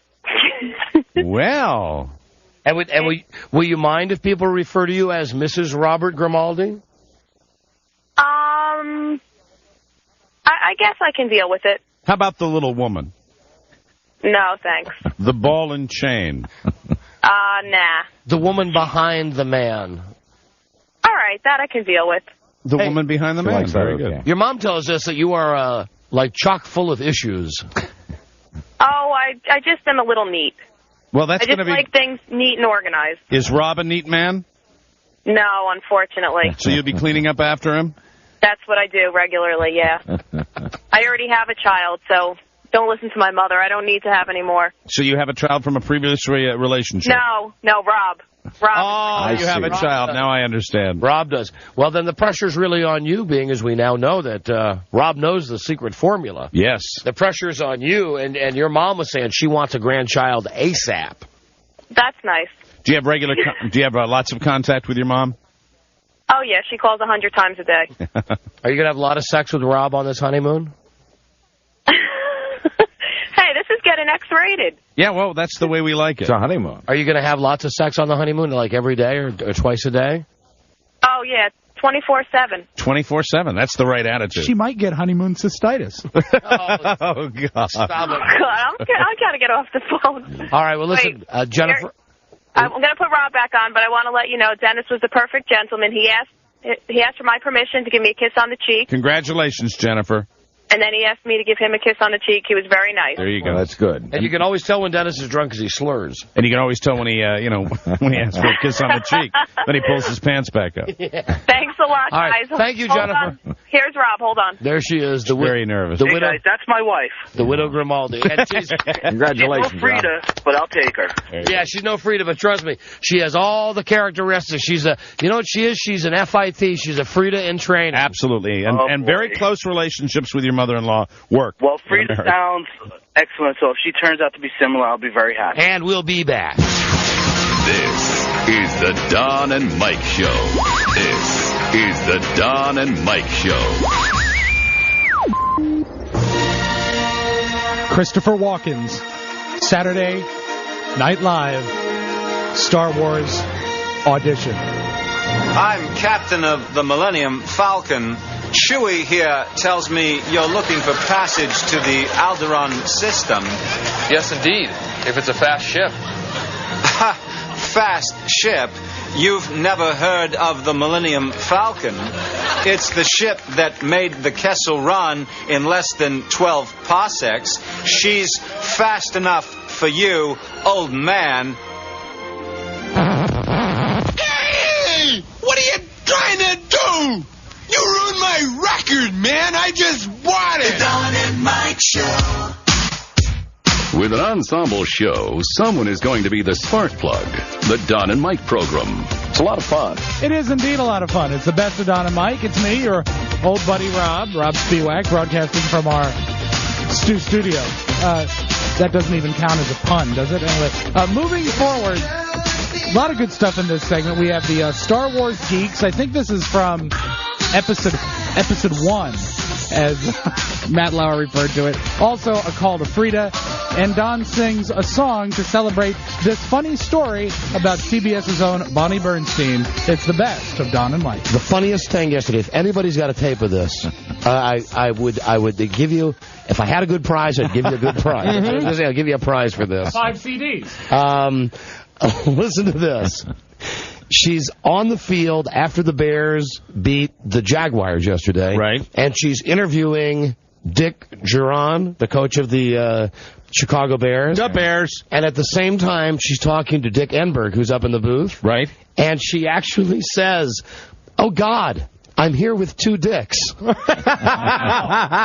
I don't think she meant it to sound right the way that it sounded. Oh, but coming from her. I wish we could get the tape. But yeah, if anybody's got the tape of that. That's fantastic. It's Bonnie Bernstein. Hello, who's this? Don Mike, how you doing, buddy? Don and Mike, hello. Hey, Don and Mike, it's Kevin. How you doing? Hi, Kevin. We're doing great, thank you. Hey, good. I was watching TV over the weekend, and who do I see on Turk 182 but Kim Cattrall? Was really that? Well, she's an old broad. She's like pretty unusual too that you'd be watching cable and see that movie Turk 182. That's hardly ever on. Unbelievable. For like the last 10 years, that movie is on all the time. Absolutely. But something I noticed is her feet. Did you see her feet? What about? No, the shot last night on Sex and the City. You didn't see her feet. You've never seen her feet in a movie? She has club feet. She has she has farmer feet. What are farmer feet? Farmer feet. The big, fat, wide ones. She got the big feet. She got what? Peggy Hill feet. Her left foot has no toes. She doesn't have farmer feet. Hello, Don and Mike show. The farmer's not. Hello. Hey, what's happening? Hi, you're on the air. All right, great. Listen, I know I'm from New York, right? And you guys were talking about the 1.7 share and that kind of deal. Yes. I've only been listening to you guys for about a week, and I listen to you guys every day now.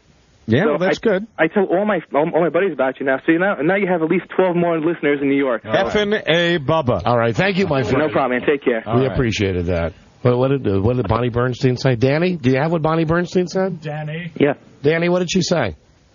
Well, they were doing an on-the-phone interview, and she said, I voted for Dick at one point. You guys might want to take that out and sample it off.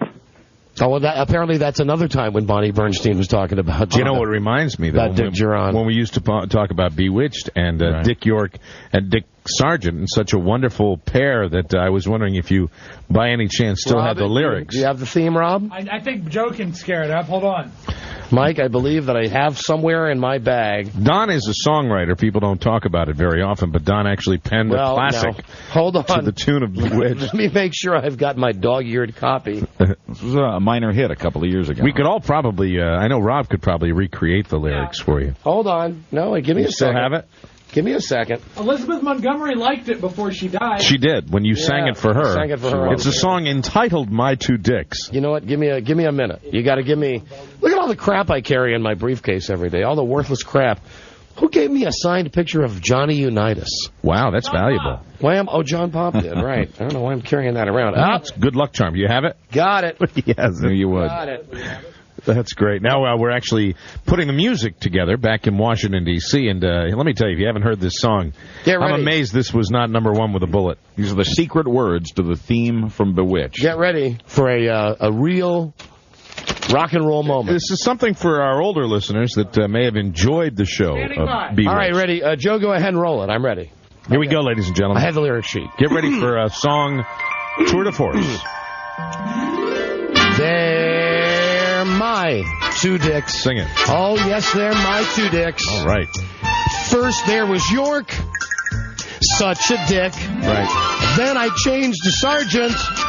Hey, what a trick. I love two dicks. They're great to have around. All right. I'm always smiling. Right. With two dicks. Why frown? I'm the witch with the most fun. Can't you see? Hey, just one more dick. And I'd have three. He hasn't forgotten. They're my two dicks. Oh, yes, they're my two dicks. Oh, yeah. And come what may. Sing it. I'm proud to tell you this. What's that? I'd pass on a love-filled night with the New York Knicks. Right. Because I'm the witch with two dicks. Wow. Yeah. Oh, it's been such a long time. Man, it's good to hear since you regaled us with that. You would think I would have committed that to memory. Boy, but no, that's a marvelous song. I've got to go to the lyric sheet. Look at that. Now This thing looks like the Declaration of Independence. When they use dog-eared in the dictionary, they use a picture of that lyric sheet. Parchment paper. All right. Fantastic. Listen, before I get to the weekend stuff, I know that we're on in Seattle, KQBZ, that is the radio station, 100.3 FM. There was a story in the newspaper today, and I would appreciate someone from Seattle helping us out. These are perhaps the two biggest idiots on the face of God's green earth today as we speak. In Seattle, there are two guys. One's name is John Guth, he's 32. The other guy's name is Jeff Tweeten, he's 24. Since New Year's Day, 6 days ago, they have been camping outside the Seattle Cinerama Theater. Why are they camping? Why are they camping?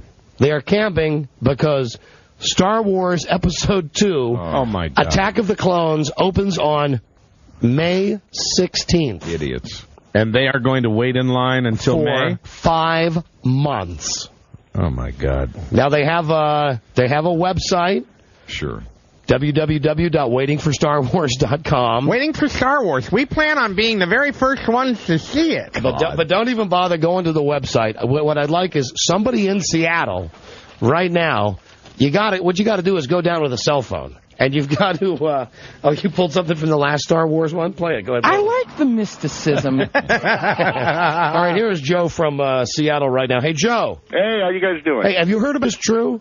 Yeah, I heard something about it a little while back. Okay, exactly where in Seattle is the Cinerama Theater? Oh, that would be downtown. I do believe right now they're showing Lord of the Rings. Now, why have they chosen the Cinerama Theater? Because that's the first theater in Seattle that's going to show the film? Well, actually, the Cinerama goes way back. It's been remodeled and updated. It is the best place to see a big movie. Movie Palace. All right, well... but, it's not like they're camping out at a place where they're going to have the premiere.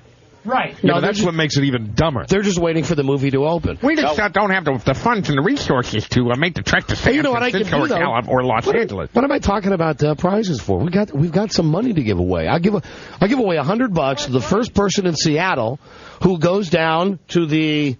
What's the name of the theater? Cinerama Theater. With a cell phone to put these two dumbasses on the air with us. I'd like to hear from them. I'd love to talk to them. If I wasn't at work right now, I'd do it for you. All right. Thank you, my friend. Thank you. Thanks for the call. I like the mysticism. Answer me these questions 3. I like the mysticism. I guess it's been 2 years since it was a Star Wars movie, but Rob, that means that once again, you're going to be able to get your tape recorder out and can't wait. Go interview all the idiots who are waiting in line. It's not just a film, Don. It's an event. It'll probably be about April that it starts, but I'll take video down because you got to see some of these people that'll line up outside. What was it? What's the theater in downtown? The Uptown Theater. The you went to. Uptown Theater, and the block was like 3 blocks long. Well, do you know that my wife and my son went to see the Lord of the Rings? I refused to go, and they told me that there were guys who were... I didn't know that there were uniforms for Lord of the Rings. Oh, yes, the Tolkien books, absolutely. But there are guys who were wearing, like, the robes and the hoods, and that they had babies dressed up like that. Sure, people that are passionate fans. Hold on, let me get her on. Just a second. They're all over the place. You've got the Trekkies. Yeah. The Tolkien people almost have like a religious following, though. There are a lot of people that think that all the answers that you'd ever need, all the questions you'd ever need answered, are in that trilogy. You get the ABBA fans, too. Sure. I saw a kid that was, dedicated to ABBA last night, and a guy that was dedicated to ABBA. And, of course, Elvis fans. Group ABBA. Oh, that's what my wife's thinking about becoming. What's that nutty? Hey, hi, sweetie. Hi, sweetheart. Hey, baby, what's that religion you want to become? Scientology? I don't... Yes. Oh, no. That's it, yeah. I didn't say I wanted to become it. I said I was just reading about it. No, you said you wanted to do it. I mean, you hear bad things and you hear good, and then you hear good things. So, but if you look at the stars who are it, like John Travolta, Leah Remini, and Tom Cruise, Leah Remini, hear them into drugs. Elfman.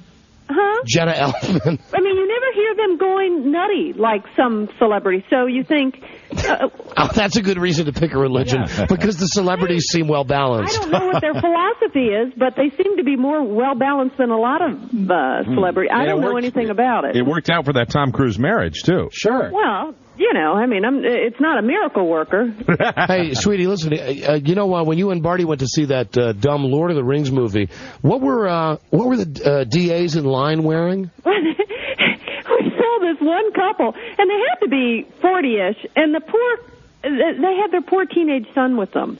And they had on the capes, and they had the matching buckles that looked just like the capes that they use in Lord of the Rings. And their son was dressed normally, and we just felt so bad for this. Well, did the teenager look like he was hurting when he was? I said to Bart, I know we embarrass you, but it could be worse. All right, sweetie. Hold on. I got a guy who's in Seattle who's going to go to this theater. I might need to call you later. I might not. I think I can handle the weekend without you, though. All right, my darling. But when you talk about people being nutty about the Star Trek, don't leave yourself out of that conversation. Okay, I'm nutty about Star Trek: The Next Generation. Right. Yes. What? You're not always the coolest. I realize that. That's well documented on this show, day in and day out. All right, my darling. To the one point, did you hear our number in New York? Yeah, and I know it's going to be great. I mean, it sometimes takes some time. 17. Listen to her. You know what? I'll say this about my wife. God damn it, she's supportive. Yes. I love you, honey. No, you know what? There have been times when I don't just yes man you. I've seen you act. I've seen you on TV. I don't remember being the most complimentary about everything you do. No, that's true. I know it sounds good, and I know it'll happen. What, the ratings? Yeah. Well, I feel confident, too. Nice. I really do. I agree with your wife wholeheartedly. I think that is not discouraging, and I know that people are saying that's because it's the medication, but that's not true. All right. I really do believe in it. I love you, sweetie. All right. Hey, and I'll tell you this, Mike, I could borrow some of those Paxils from you. You know why? Well, I haven't filled my prescription yet. I got an empty bottle. I could borrow them Paxils because I have no control. Yeah. But, let me say this. We too had relations this weekend, and the side effect pleased my wife greatly. Oh, it did? Yeah. Oh, sure, of course it did. Oh, big time. Because you were not able... Right away? How long? I wish. Now, you know what that makes you? Right. Woman. You're a woman. Yes, that's right. You're a woman. But my wife was delighted. You are a woman. I did. Well, I'm not a woman. Well, generally women have sex, but don't throw stuff at me. Call me a woman. You are a woman. Call me a woman. I'm very sensitive right now. You'll get used to it. It won't always depress you. You'll find other ways. There are shoes. Oh, yeah. There's hairdressers. You know what other way I'm going to find, Freda? It's like going into my doctor's office and saying, here, give me something else. Yeah, well, no, you're going to be on the Viagra then. Well, no, the thing is, no. That's when you're. Anybody that's on that stuff will tell you that's the side effect. Wow. Yeah. He gives you that miracle drug that helps. Yeah. Don't bogart it. Really? Really? So there's another drug. I am saying if you go to him. Oh, she wants some for herself. Is that what you're saying? Freda, were you talking about that the other day? That there is some kind of drug they give you that they actually were going to sell as an aphrodisiac? You would not I have a cabinet full of it if there was such a thing? Well, I don't know. They're advertising stuff on TV. These products are all over TV too. These different drugs. It's frightening. It really is. All right, love you, sweetie. All right, but it's not like the deep fat fryer. Don't take a chance and order it. All right, love you, honey. I love you too, boo boo. All right, bye. Any medicine from Dave Dornbush. As a matter of fact, your name. For the first time, came up in our bedroom. Wow. As a matter of fact, when we got done with the Glorious Act, she said, boy, I wish you'd get some of that Paxil from Mike. Well, you know what? I said, why? And she said, I think you may have set some type of land speed record. Do you know what my wife said seriously to me? She said, maybe the best ever. Wow. Yeah. But for you. Yeah. So I'm taking any positive I can get out of the situation. Yeah, I have. Good. All right. Because I was going to say you don't want that. No. You don't want that boiling inside. No, and it's interesting because it's not. It ain't as good. It's everything they said. Everything. I'm going to have a long talk with my old doc about this because I mentioned it to him and I probably did not stress how important that is to me. That is extremely important in my life. What's the point of having sex? Wow, you're absolutely. You know what? That's a great idea. That's a great concept, Don. I'm in total agreement. Hello, with you. Don and Mike show. Hello. Hi. Hey, Don, you just stole my son. I was going to ask Mike if he's the sense of having sex. Well, I agree. And you know something? And the thing is, here's the deal. Sometimes, like, if you've had a lot to drink and this is not like that at all. This is complete. So you were still Blue Steel cat couldn't scratch it? And then finally you just say, all right. I'm tired. Enough. So how did you get tired. Right. How did you end it with your wife then? I didn't. No, but what I mean is when you were done, but you weren't done, what did you do? Did you just say... I started crying. No, I mean, what did you it was say? over. It was over. We just, and she was very happy, and I was very sad. There is a bright side. You won't roll out of bed. So wait, hold on. So it goes away after a while. So you're banging your wife. Yeah. And then at some point you realize that... Not really at some point. It's just, it was at a certain point you just go, okay. That's enough, because there wasn't anything happening. And is that what you said to her? No. What I want to know is, how did you say to your wife... I don't think it was verbalized. I think it was, she knew going into this procedure that was one of the side effects, and she was very, very, satisfied. I was not. You're like a woman now. I wish you wouldn't say that. All the medication's just going to wear off if you keep calling me a woman. Okay. Hello, Don and Mike Show. Thank you for your sensitivity. Hello. That's okay. That's okay. Thanks. No. Thanks a lot. That's really nice. Maybe 20% of the time with me. It's just the way it's the way it is. Right. Hello. Thanks. Johnny. Are you there? Where's the guy from Seattle who's 15 minutes away from the movie theater? John? Hey, yo. Yeah, you're on the air, John. Holy moly. Hey, Radio Gods. How y'all doing? Now, listen, you're 15 minutes away from the theater where these idiots are waiting? I thought it was 15. It's in rain here. I'm about 20 to 25 out, but I can get there. All right, you get there and you get those guys on the phone. I'll give you $100. Call us back. You got it. Do I need the hotline number? Yeah, the hot phone. The hot phone. That's probably the only reason he called right there. The hot phone number. And incidentally, that guy never bothered to call back. Yeah, I mean, it's not a tie because he claimed that he was going to get it. We said we were going to find out who he is. Neither one has happened. He hasn't gotten the hotline, and we haven't been able to track the guy down. Hello, Don and Mike Show. Oh, how you guys doing? Hi, we're doing great, thanks. This is Big Joe from Brooklyn, New York. Hi, Big Joe. How's it going? Okay. All right, listen. Who's the one taking that medication? Me. Mike. Yours truly. It's Mike. Hey, listen, Mike, you're doing a bad thing here. You shouldn't have sex at all while you're taking that drug. I'll tell you why. Because your wife just said it's the best of her life. When you go off that drug, you're going to suck. Come on. I bet she's going to go after some other guy. So no, come on, please, come on. It's a fragile psyche you're dealing with here. Yeah, thanks, pal. Yeah, I'm a woman. Call me fragile psyche. Hello, Rich. Yes, is this the Don and Miss show? No. Hi, Miss O'Mara. Oh, stop it. Stop it. People can be so cruel. They're not going to stop. They're not. It's going to be relentless now. You know what, though? You just should have lied to us. You just should have. Why? I haven't lied so far. Why the hell should I lie? I'm not embarrassed. This is not me. This is the drug. Hello, Howie. Everybody. Yeah, how you doing? Howie, Mike, no BS. This guy says BS. he has a support call. Really? A support call. Yeah. Okay. For Mike. Well, no, right? Isn't that what you want to say? The drugs will only affect them for a little while? That's right. Yeah, I had taken it for a couple of years. And at the beginning, I had the same problem Mike had. And it took a little while, but after a while, your body gets used to it, and you're able to last a little longer. But all right. I would think, though. I mean, listen, here's what I'm saying. Here's the positive. Here's the deal. Here's the deal. It's not just, I want, I don't want it to be less than it was before. You know what I mean? Yeah, I know what you're saying.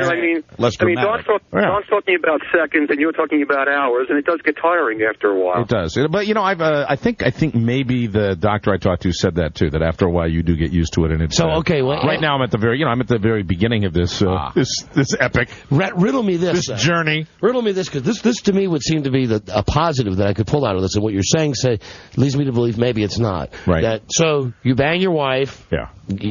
Right. And then at a later time, you sit down, you watch some porno, whatever you did. Right. Yeah. Okay. I'm so glad my life is an open book. This is such a gay conversation. Right. Shouldn't more spectacular because you've waited and waited and waited and waited, and it's like no. Oh, see, that sucks. Well, yes and no. I mean, you would have I'm getting very detailed here. If you're looking at it, if it was in a movie, you would say yes. But it doesn't feel any better. In fact, it feels a little less. Do you understand what I'm saying? Quantitative versus qualitative. Exactly.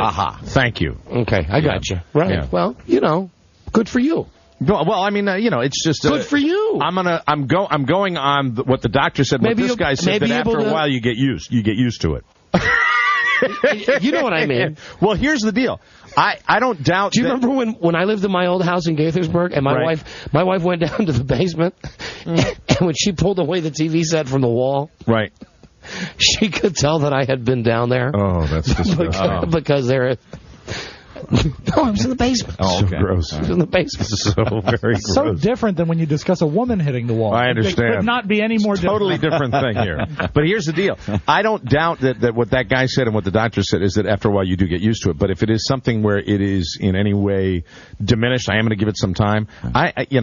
I'm not about that. I want it to be kind of back to where it was. And there are ways to do that. Mm-hmm. There are ways to. They have stuff that they sell. I'm sitting there watching TV last night, and I forgot what they called this drug, but it was not like a medical drug. It was more like feel-gooderol or something like that. Where they said it. And it's just I'm going crazy with all this stuff. That's okay. It's pretty overwhelming. It really is. That's okay, miss. That's okay. Come on. That's okay, ma'am. Yeah, there you go. I knew it. I knew it was coming. Well, come on. I understand, Dave. I understand, but it's a side effect of the medicine. And there are worse things, I suppose. Yeah. I suppose. Like not being able to have sex at all, for example. That's true. Yeah, I suppose. So there's that. There's that, right. You got that. Don't need the little blue pill now to match the little pink pill. Right. We have to break. Jesus Christ. We'll be right back. This is the Don and Mike Show. This is the Don and Mike Show. Two members of the Seattle Star Wars Society are giving new meaning to the term die-hard fan. They kicked off the new year by getting in line for Star Wars Episode II, Attack of the Clones, 4.5 months before the May 16th release of the film. John Guth and Jeff Twighton, I think it is, are outside Cinerama in Seattle, Washington, waiting. John and Jeff, good morning to you. Good morning. Good morning, Matt. I'm trying to Hi, Don and Mike. Jeff and John, we appreciate it. Good luck to you, and maybe we'll check in with you as the 129 days tick off. Please. Yep. Thanks. See you, Don and Mike. Dude. The Don and Mike Show. Like corn. Enjoy it a second time. The best of Don and Mike. I do love corn. It is the best of Don and Mike, and we have reached the halfway mark of this episode as we go into this next segment. Lucky you. You're spending your afternoon with me, Rob Spiewak. We talked about the Star Wars geeks in the last segment, and we just heard them actually on the Today Show. And we'll get to meet them here as we talk to these troubled youths of today. Star Wars geeks in Seattle, waiting to see Episode 2, as Matt likes to say, on the best of Don and Mike. Now we've got two guys from Seattle who were at the movie theater with the guy who's waiting, the two guys who are waiting for 5 months for the Star Wars movie. Right. I think to be fair that we got to go to the guy who got there and called us 15 seconds ahead of the other guy. Okay, very good. That's the fair way to do it. Because we got a running clock saying how long these guys have been on hold. And let's first try to go to Bruce. Hey, Bruce. Hello. Bruce, it's Don and Mike. Hello, Bruce. Hi, Don. Hi there. Now, you're at the theater? Yeah. Hello? Now, who's yelling in the background there, Bruce? It's another guy that just walked up. Okay, yeah, we got a lot of guys, I guess, in Seattle going out to this movie theater. Oh, yeah. Were you the first to arrive? Yes. Okay, are you there with the two who are waiting for the Star Wars movie? Here with one of them. It's Jeff. With one of them. All right, would you put Jeff on the phone? Okay, hold on. All right, then. We'll give you $100. Waiting in tandem. It'd be silly for them both. Hello, is this Jeff Tweeton? Yes, it is. Hi, Jeff. This is Don and Mike. We're on a bunch of radio stations, including The Buzz in Seattle. What the hell are you doing? I'm doing an art project to capture the essence of waiting. as well as we're anticipating the release of the new Star Wars movie. Are you seriously going to sit outside until May? I'm dead serious. Now, why 5 minutes? Why 5 minutes in advance? What? 5 months in advance. Why now? Why not wait until 2 weeks before the movie? Because I really, truly wanted to capture the essence of waiting, and I think I needed this much time to really go through all the emotions it would take to to do this project with you John. You want to capture the essence of waiting? Go to a grocery store. Right. Go to the DMV. Go to DMV, right. The lost art of this new millennium is patience. Everybody wants everything very quickly. Right. You know, instant gratification. If they can't have it in 5 minutes, they don't want it. Now, are you doing this in shifts with the other guy? No, we're not doing it in shifts at all. So what? Where are you sleeping? Where are you eating? Where are you bathing? Where are you going to the bathroom? People are wonderful. They're bringing me food, as well as the Nara Grill here on the corner of 4th, 5th, and Lenore is bringing me sushi, as well as... You know, that ain't going to last for 5 months. I'm sleeping like in my chair here, just bundle up, nice and warm. Well, do you have a tent? No, I do not have a tent. I have the only thing I have is the awning that protrudes out over the Cinerama. And what happens when you have to go number 2? The Warwick Hotel is allowing me to use their bathroom, so I do my number 2 over there. He's getting the plugs in. What? But so you don't have any real shelter? I don't have any real. Well, the awning is like I didn't get hardly wet at all. It's been raining here all evening. It's a little blustery in the wind, but that's okay. Jeff, do you have a job? This is my job, actually. This is my current art project. I was a TA at a high school and did an art project, and usually to sell my artwork and use my artwork to support myself. How old are you? How old are you? This guy, I think he's 24, right? You're 24? Yeah.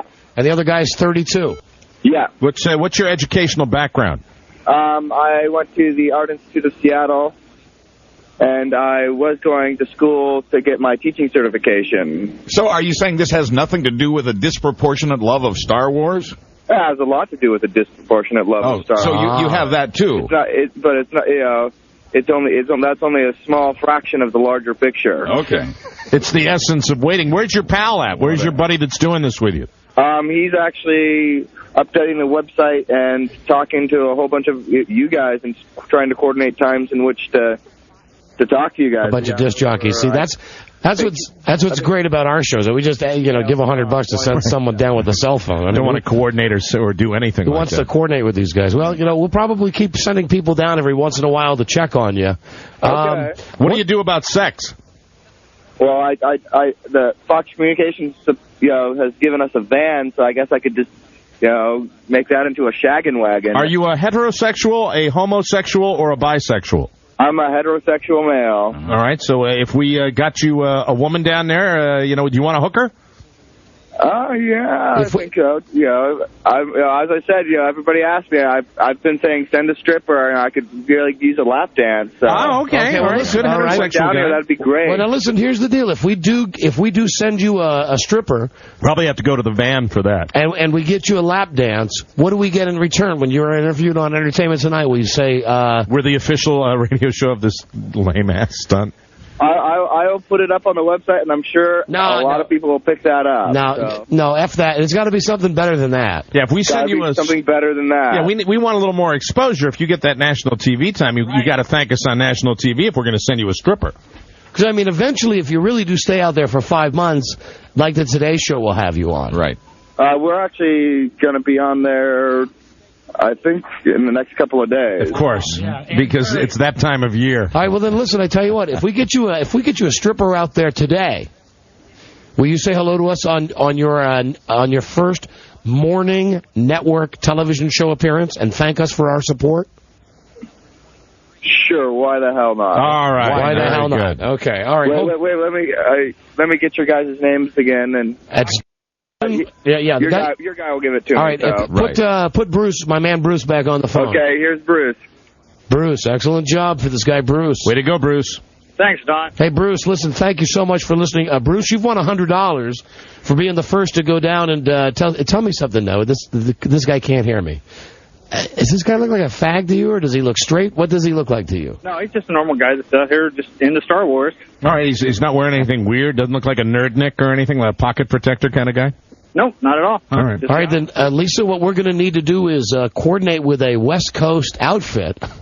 Maybe you can call some of our East Coast girls. Yeah, nothing like, those yellow pages. To see if we can get this guy a lap dance out there. And I guess what we could do maybe is find out what time it's going to happen, right, and announce it maybe they'll announce it on KQBZ on the air on the Seattle radio station. That'd be very nice, and he's got a van down there, so he can probably go into the van to get his lap dance. And folks could go down and watch the van rock back and forth. It puts the lotion on its body, or else it gets the hose again. All right, yeah, Bruce, hold on a second, and thank you for listening.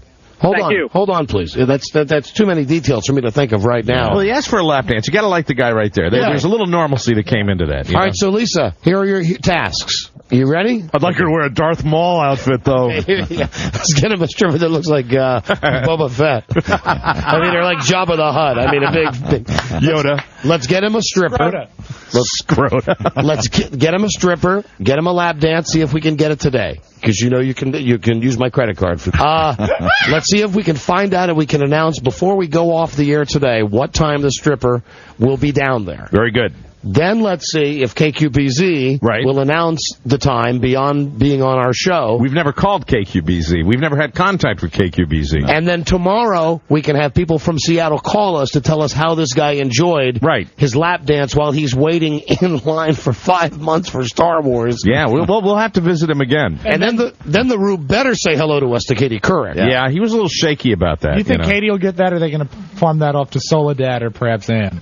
Oh, no. Oh, that's strictly Ann Curry material. You know, I just hope that the other guy's not the alpha male in the relationship. And that could be. You know, based on my interview with this guy, you might have that other guy that pulls all the strings. No, you're not saying thank you to them. What are you doing getting a lap dance? Well, if they both get the lap dance. Yeah. Well, maybe the other guy's not straight. Use the force. You never know. So. I think there's a little gay factor in all the guys that do this kind of crap. Yeah. Wow, your lightsaber. Oh, this is fantastic. I love your lightsaber. That's it. The 12 o'clock show emptied out on Saturday. We're here under the awning all by ourselves. Hello, Don and Mike show. You know what to do. Hello, hey, buddy. How you doing? Hey, we're doing great. Two yahoos. I mean, my God, how whacked out do you have to be? I mean, just to spend 5 months outdoors. I mean, the smell, the rancid reekiness of it. I mean, just. I mean, nobody's going to want them in the movie theater. What about the movies that are going on there? Like Lord of the Rings is playing there right now. You know, Mommy, I smell root beer. You know what? I'm sure that the theater probably loves the fact that they're getting their goddamn name mentioned on the radio. And Cinerama's like 1 million years old, too. TV, and you know, and if they let's say you run the movie theater and you've got these two dumbasses who want to sit out there till May. Right. You go, sure. Hey, what the hell? Take up 10 feet of space out front of the theater. You know, if you really wanted to be technical about it, though, you don't leave the site. You know, you don't move from the spot you are, and you just, you drop your doors. I mean, that'll happen. Don't they have jobs? I mean, don't they have lives? I mean, no, I think they're college. Don't you have homes? I think they're college guys. No, I mean, don't they have? If they're college guys, don't they have classes to go to? You know what? I guess they don't. And wait, he said it's an art project, so he might actually. There might be a chance that he's getting credit for this. No, but what about Nicks do that? What about the other guy? The other guy's 32, though. Yeah, they're comparing the size of their lightsabers with each other. The other guy might be in a few computer databases. You never know. Sugar daddy. Hello there. Don and Mike show. Hello. Hello, Carrie. What's up, fellas? Hey, Carrie. Hey, you know what? One thing that you need to remember, you know who's really the happiest that those two guys are out there? Who? Their parents, because at least they get their basements back for 5 months. Yeah, amen. Losers. Yeah, no, agreed. Amen. Agreed. But if they could be our losers for a while, that'd be okay with us. I would think that George Lucas would also be happy that it begins already. You know, this ridiculous hype for these movies that aren't really that good. He wakes up this morning. He's being bathed, he's got his wipers and everything, and someone says, "Mr. Lucas, great news!" You know, he's excellent suckers. Send them a check. Wow, he might break even on this one. Suckers. Hold on. Here's Dave from Seattle says these morons have already been on TV. Dave, these idiots have already been on the TV? Yeah, these two guys are on local TV spots. Oh, really? What, TV spots, or are they local TV news? During the news? Oh, just like a local human interest show on your local Seattle TV stations. Like what, on the Good Morning Seattle or what? Yeah, actually it was the NBC affiliate here. All right. I don't doubt that they're going to hit the Today Show, and it's the hype machine. And I don't trust anyone. I think it's a vast conspiracy, just like the weather. But it's way early, though, to start the hype machine for the movie that doesn't come out until May. I mean, after all, today is January 7th. But don't the studios leak stuff when the movie is in the can? Like, when the movie's done, studios will leak controversial material way in advance of the premiere. Yeah, and now with the internet, it's like a science. Right. You couldn't do that, Mike. What's that? Leak stuff? Leak stuff. Thank you. Thanks for reminding me. Hello, Don and Mike show. Well, I could, though, technically. Don, it just Mike. didn't work at that particular moment. It's a little later. But I did leak stuff. Hello. Thank you very much. Hello. Hey. What's up, guys? Hi there. Hi, neighbor. Hey, neighbor. We've not even mentioned that. The fact that Mike's moving into my... move-in day today. Mike's moving into my building today. And you have generously offered to escort me over to the building. We are. I'll take you over there after the show today. today. That's very, very nice. Show you the shortcut to get over there. My mattress is there already.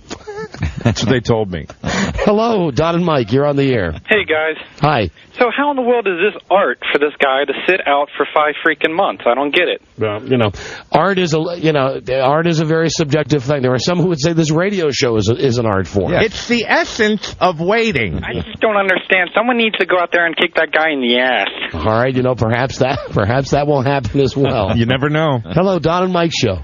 Hello. Hi, how you doing, guys? Hey, we're doing great, thanks. This is Jay from Long Island. I just want to say, wouldn't it be great if after 4 months and 29 days, management from the theater decides to get him arrested for trespassing? That would be the sweetest. It's interesting, the people that, like the guys that bring violence into it. Yeah. For what reason? Certainly these guys are nerdnicks, but the guy says, hey, I gotta go kick his ass. Hello, Don and Mike show. Hello. Yes, can you guys tell me where I could donate some supplies, like a handgun to them, so they can kill themselves? Isn't this interesting? And this is not that we get a lot of calls like this. They anger you, don't they? Well, listen, I've got to be honest now. Not to it's the point. It's the guys that go out and slay the dragon every day, that go to work. Yeah. That's what makes them angry. Sure. Not to the point of violence, but these guys piss me off as well. Right. Of course. You got 5 freaking months to sit in front of a theater? Sure. You got 5 months, but at the same time, while they piss me off, I'm not above buying them a whore for a lap dance so that they will say our name. Pot or something. It's more effective. Why not? All right, thank you, my friend. Yeah, just get some weed. Get some weed. Just get some good quality weed. Send Buzz out to Seattle. Hello, Don and Mike show. Hi. Hello. Hi. Hey, Don and Mike. Speak to us. All right, hold on. Here we go. Hi. Don and Mike. Yeah. Hey, I got a number for a strip club in Seattle. Excellent. Hold on, Lisa. Do you need it? Do you need it, or you got one? Lisa's already got it covered. Okay. All right. Thank you, though, my friend. You bet, guys. Bye bye. See you later. Hello, Don and Mike show. Hello. How you doing? Hey, you're on the air. Hi. Hey, tell you what. If I didn't have to work, I swear to God, I'd be out there with those guys. Why? Why? Yes. It's the greatest. Star Wars is the essence of my childhood. Yeah, okay, but he says something very key here. If he didn't have to work. And so you actually have your priorities in check. You know you have to work. Of course. I mean, good for you. But if you're living with your mommy and daddy and you're 24 years old and you don't have a job and you're a professional student and you don't have any ability in your life to nerdnick enough that this is the film that somehow has an overwhelming amount of significance in your life. Christ, 5 months, though. Then you roll out there. But, he's 24. 5 months, though. He ought to be working. Well, I'm 28, and I'll still be out there a week or two before the movie. All right, well, you know what?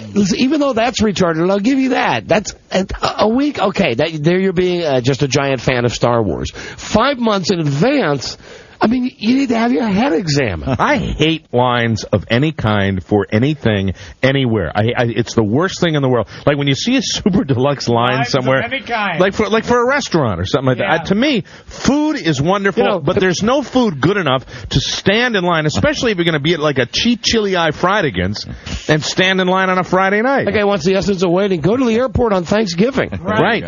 There's waiting. Hello, Don and Mike show. Hello, Don and Mike show. You want to know the essence of waiting? Try to find out what your New York ratings are. Hello, you're on the air. Hello. Camped out in front of Jeremy's office. Hello. That's right. We sit there with a little awning. Don and Mike show. Hello. Hello. Hello, how you doing? Hey, we're doing great, thanks. what makes me even more mad is not that the fact that these people are sitting in front of the theater, but NSYNC is going to be in Star Wars. Yeah. Mm-hmm. Is that true? Oh, my God. Like as extras, You're right? essing me. As extras, yeah. Oh, you know they're going to be Jedi Knights.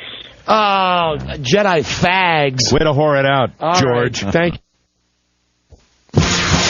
This is the Don and Mike Show. Dad, I have an attractive proposition for you. A proposition? You're 8. Duly noted. Now, I devised an incentive plan. Whoa. Yes! Is this bad? You should pull that out.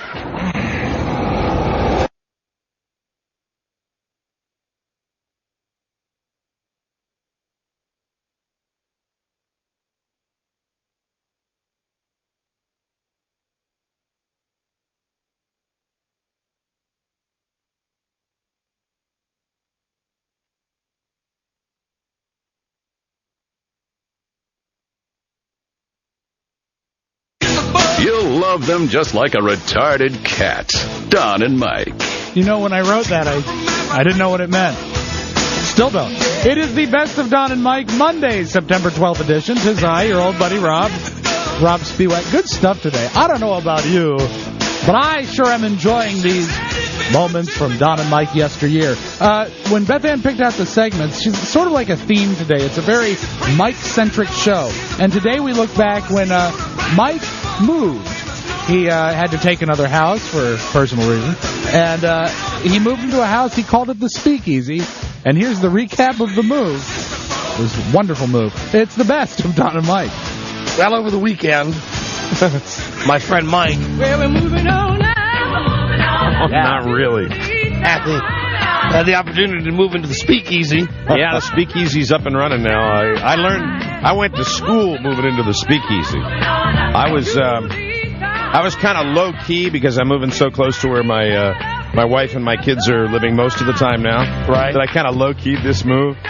You know, really low keyed it. I used the same guy that my wife used to move some of her stuff into storage. Yeah. And just didn't really pay attention to the details. And I have wonderful advice for anybody that's moving, especially if you're doing a close-by move. Yeah.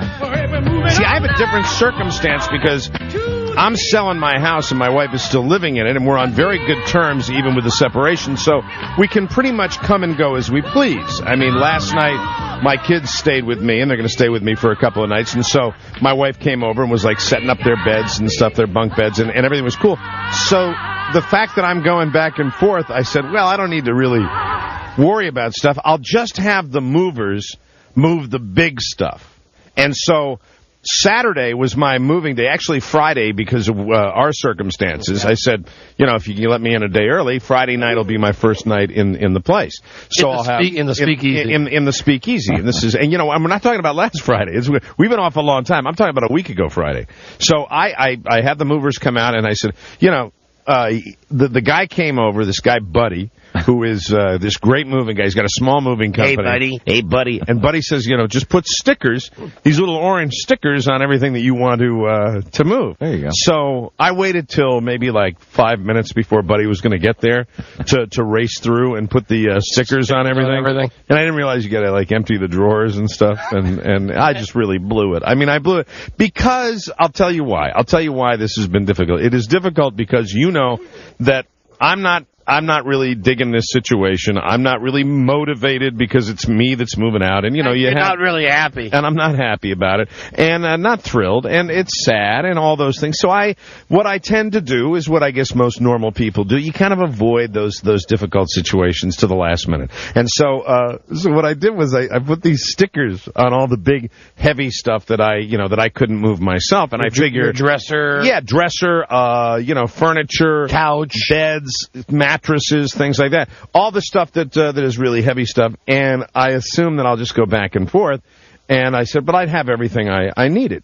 So Friday comes, and it's about midnight, and everything is there. Everything gets moved in. And the next morning I wake up, and I actually have put together a partial list of when you move, things that might be important to have that I didn't have. I had none. I mean, Zippo. The guy that my landlord, who's become a very good friend of mine, John, was really cool about like leaving some furniture there. He's left some beautiful furniture for me that I get to use as part of the deal. And like it's like, well, it saves me from moving stuff, right? So and I didn't have anything. Laura and I were very cool as far as you want this, no, you want that, and I mean there was nothing really heavy duty about it outside of the major. Is there any stuff I can have? What's that? Is there any stuff I can have? Yeah, I'm sure. I mean, if you'd like, I'll try. I'll put an inventory together and see it. But there's nothing that probably would interest you. If you're having a going out of business sale, but see, she's moving after we sell our house. So what she is doing is moving stuff into storage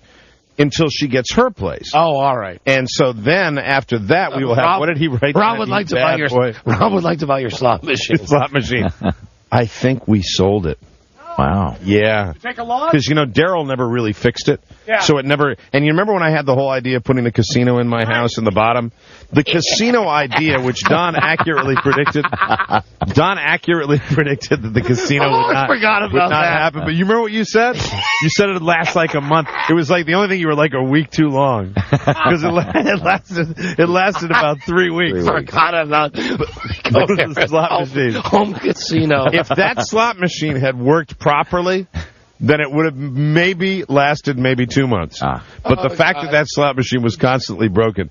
But I get up on Saturday, and I'd run out to the convenience store and gotten like a 6-pack of Diet Coke and some macadamia nuts. There you go. And that's all I had. What I didn't have in the house was, first of all, I didn't have any waste baskets, stuff to put your trash in, and I didn't have any trash bags. So what I was using in my bedroom and in the kitchen was empty boxes for my trash, which really is not, it's not the kind of look you really want to have as a permanent look. You don't want to have an empty box there for, but the good news is that my new place is really close to the dump. I S you not. I'm telling you the truth. I know you are. I know. My new place is literally less than a minute drive from the dump. Oh, that's good for less than 1 minute to get to it. Maybe a little longer. About 2 minutes. 2 minutes from the dump. Wow, and money. Oh God, but I'd never been to the dump. I'd always had a trash service. I'd always had somebody come out and pick up the trash. This is like, once your kitchen is filled up with trash bags, which I didn't have,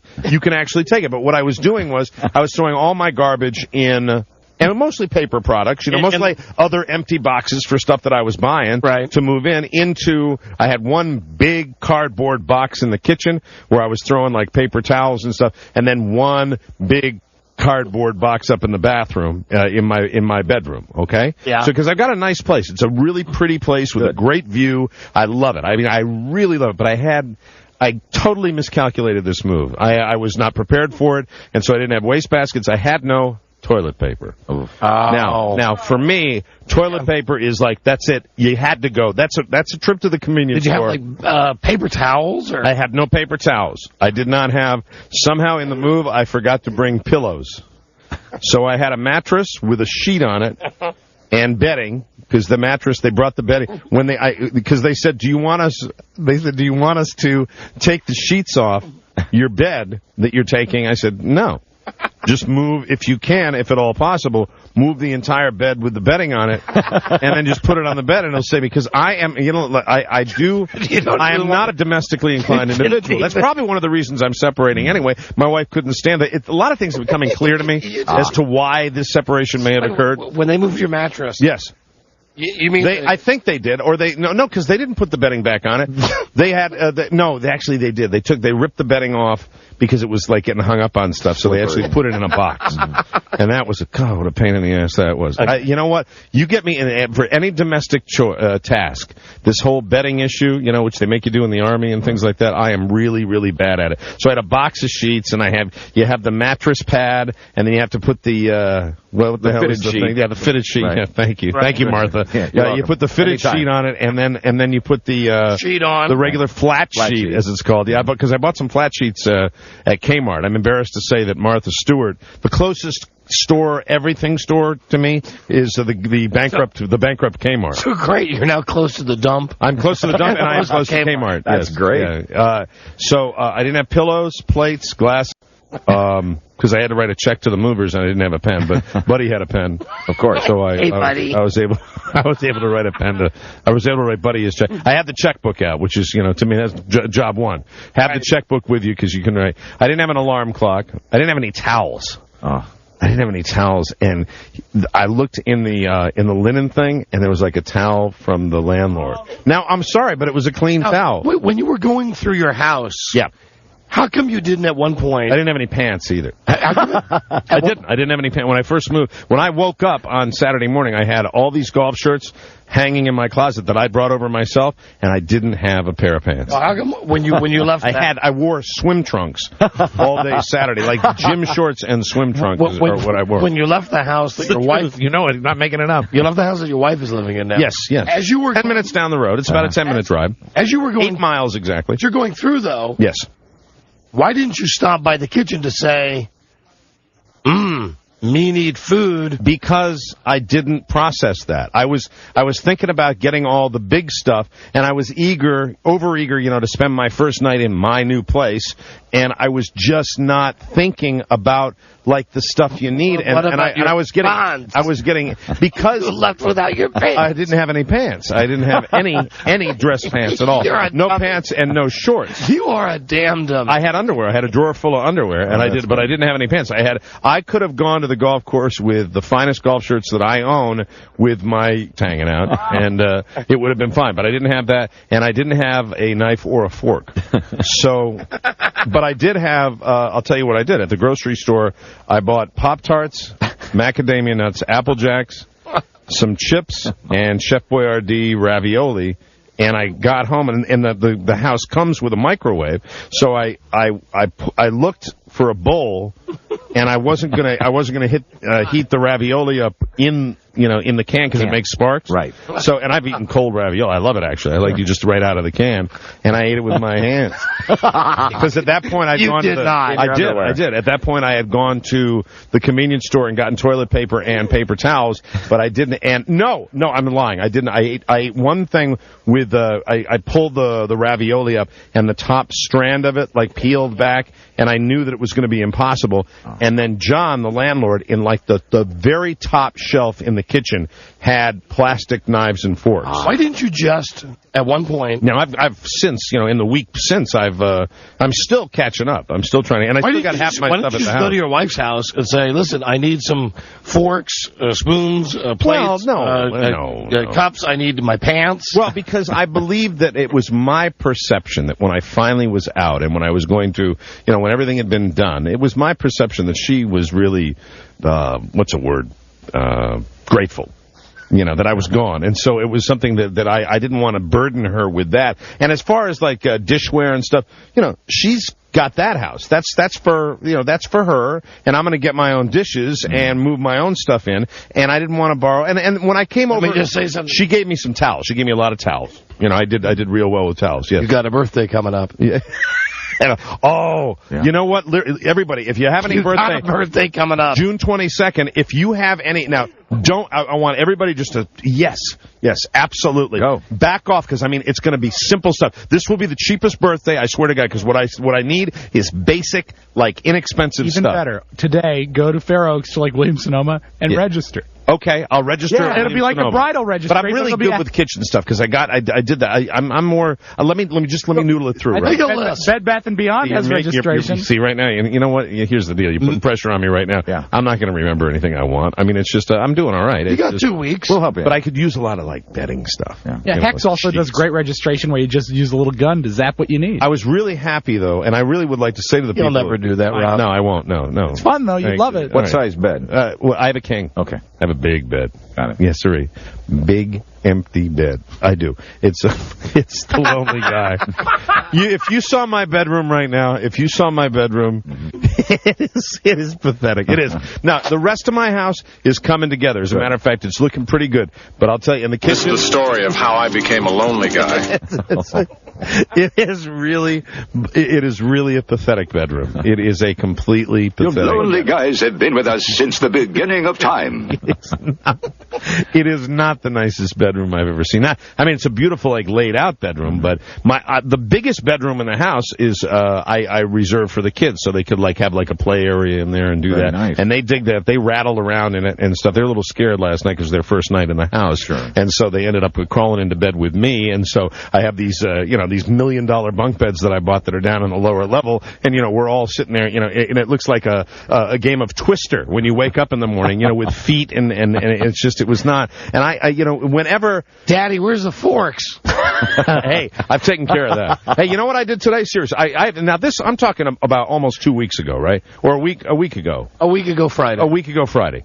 I've rectified everything. As a matter of fact, today I had a griddle. I made pancakes for the kids. I actually had orange juice and everything. All the glassware had been purchased. All the knives and forks. I'd actually run a load of dishes the night before. I mean, I'm perfectly good. Where I break down, and I'm not proud to admit this, but I completely and utterly suck at anything to do with preparing bedding.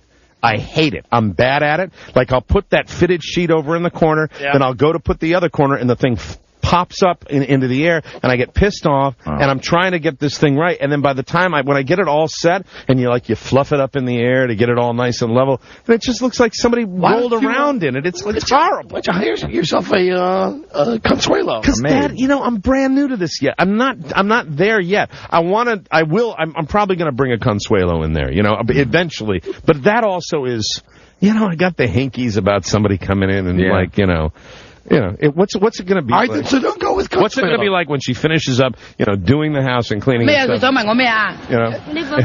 You get yourself a nice Chinese. They're reliable. Yes, that's very good. Yes, raviolis in the second cabinet. Yes, get one of those new bowls out. But the first morning when I was in that house, it was Saturday morning, when you're staying, whenever you go on the road, when we go on the road, we stay someplace that's strange. Sometimes we all talk about how the fact you don't sleep well, it's the same thing, only 10 times worse if you're in a brand new house. And this is, this is not less isolated. This is more isolated than I was before. It's very rural where I am. And I awaken 4 or 5 times in the middle of the night, just sitting bolt upright because I would hear things. And then in the morning, I get this. And I really thought someone was knocking at the door. So I get up, jump out of bed in my underwear, and I run down, and I got this little, this little A-frame thing, and I look down, and I look to see if anybody's at the door.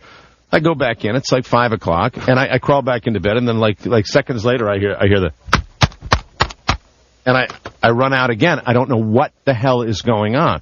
And then the last time I get up, and I got a bird that sits right on the edge every single morning. This bird has been there. It's like a little starling bird, and it's sitting there right at the edge, and it's pecking. I don't know what the hell it's pecking at, but it's pecking at something in between the window and the little groove that the peckerhead.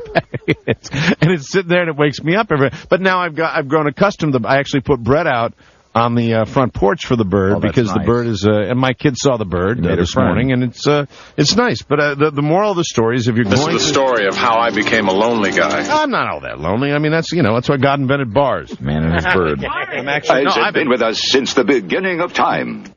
How many people have been asked this, Virginia? I'll tell you that I'm becoming a bit of a regular. Okay, we got a break. I'd like to thank my good friends at Okras, too, where the Crap Blues Band played, and Sully's on Friday night. Since I wasn't able to give them the mentions last week, this is kind of a post-mortem, and I want to thank the small crowd that came to Sully's because they usually listen to the radio, and the group of friends that came to Okras. It was very nice. And hey, Don, the band's keeping me together right now. Okay. I don't have a family. Except for my kids, that's good. I mean, but as far as the whole nuclear family, yes, our family last week. Hey, did our family pick it up last week or what? We did, okay? Absolutely. Right. But everything's fine. Everything's going great, and my kids are really digging the place. My wife and I are getting along as well as you can in these circumstances. Everything is fine. I just need to perhaps get my S together a little bit more than I have. I think you need 2 things. Okay. And perhaps they can be combined into one. All right, very good. You need a cleaning woman / Hua. A concubine, as it will, an Asian concubine. It's Asian, Mexican, whatever. You need a woman who will clean during the day and service you in the evening, and then will leave without a trace. Hey, but I do have one thing. What's that? I got satellite internet. All right. Hallelujah. Rapid. Yeah. Incredible. Good. Incredible. Great. I want to thank my buddies for sending me the pictures of the French women that were painted like cows. We'll be right back. This is the Don and Mike Show. This is the Don and Mike Show. Hey, everyone, here comes the cake. Happy birthday to you. Happy birthday to you. Happy birthday, dear Pa.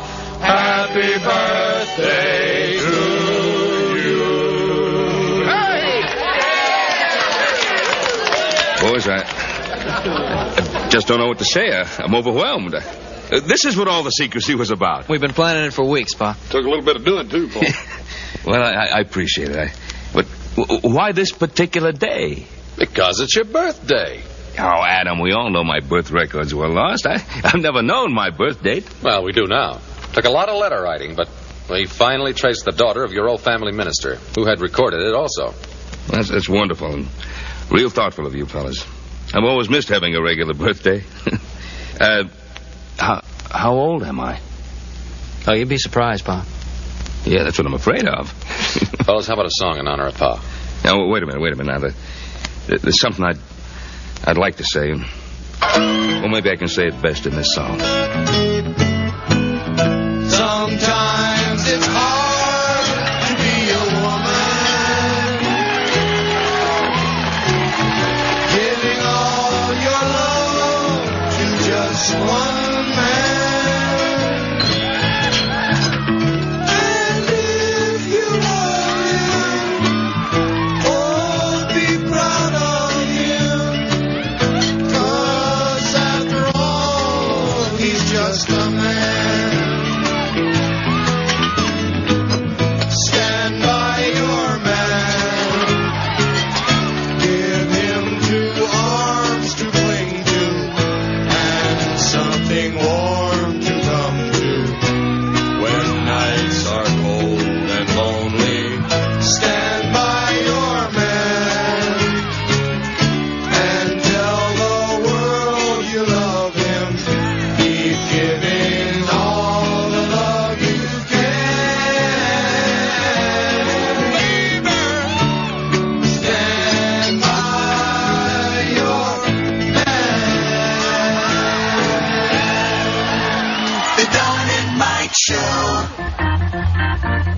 Stay tuned for an outstanding entertainment program, the best of Don and Mike. Now that is NFL Hall of Famer Sonny Jurgensen. His broadcast partner on Redskins Radio is Larry Michael.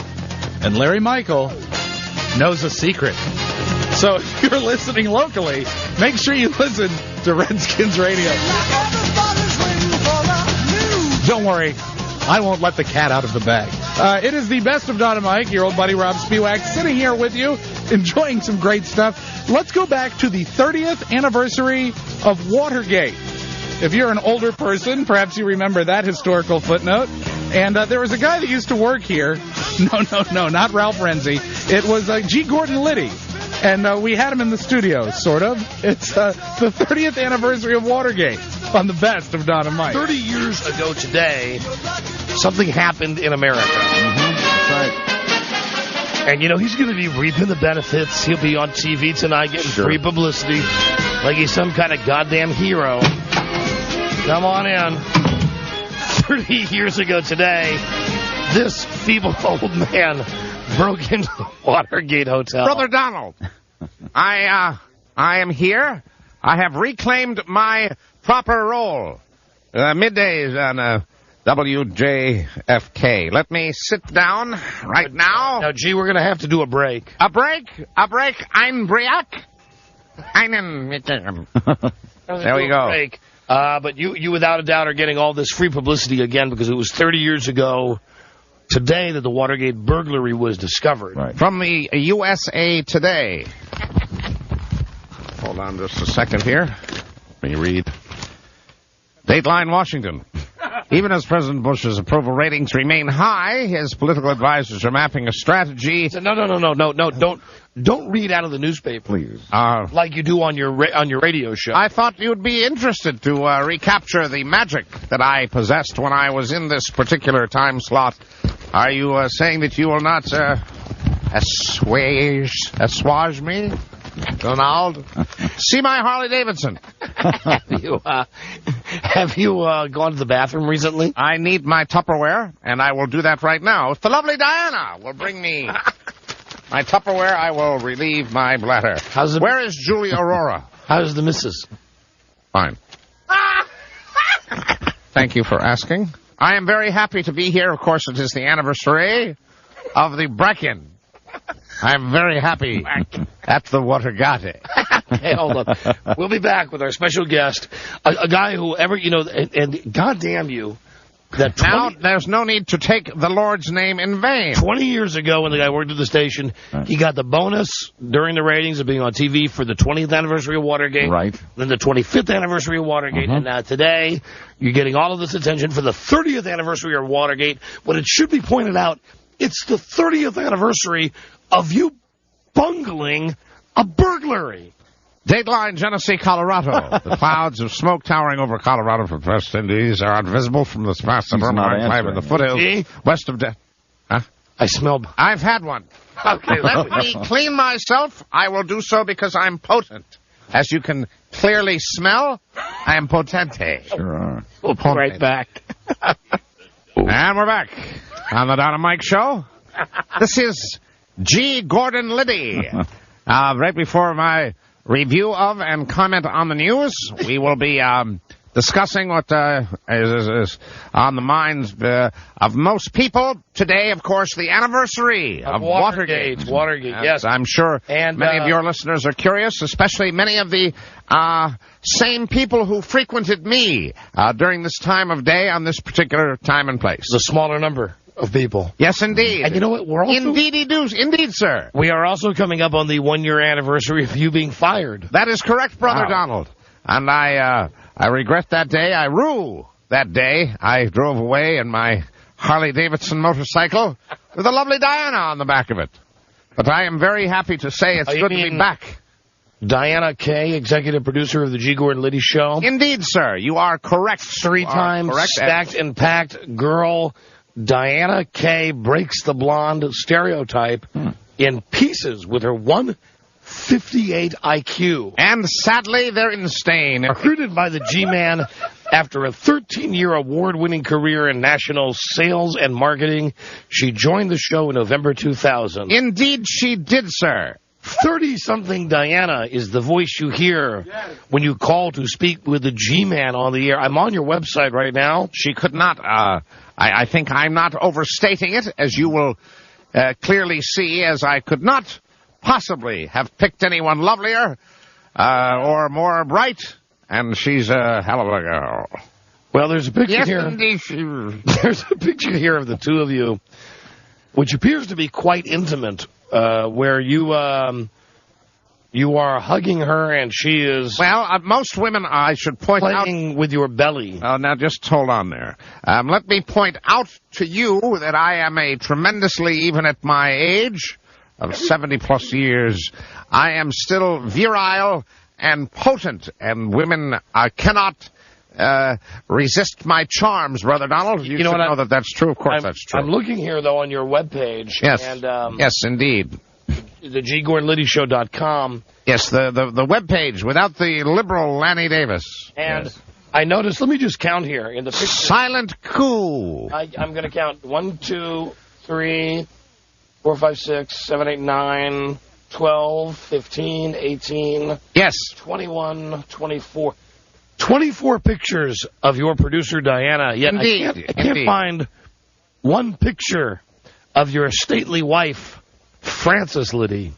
Let me remind you that in the book Silent Coup by Lynn Kolodny, he says it's better to look at a pretty lady than my face, and you'll notice that is why I've put the lovely Diana on the website many times, so that you won't have to look at me, sir. Now, let me get right to the news. Where's the picture of Francis, though?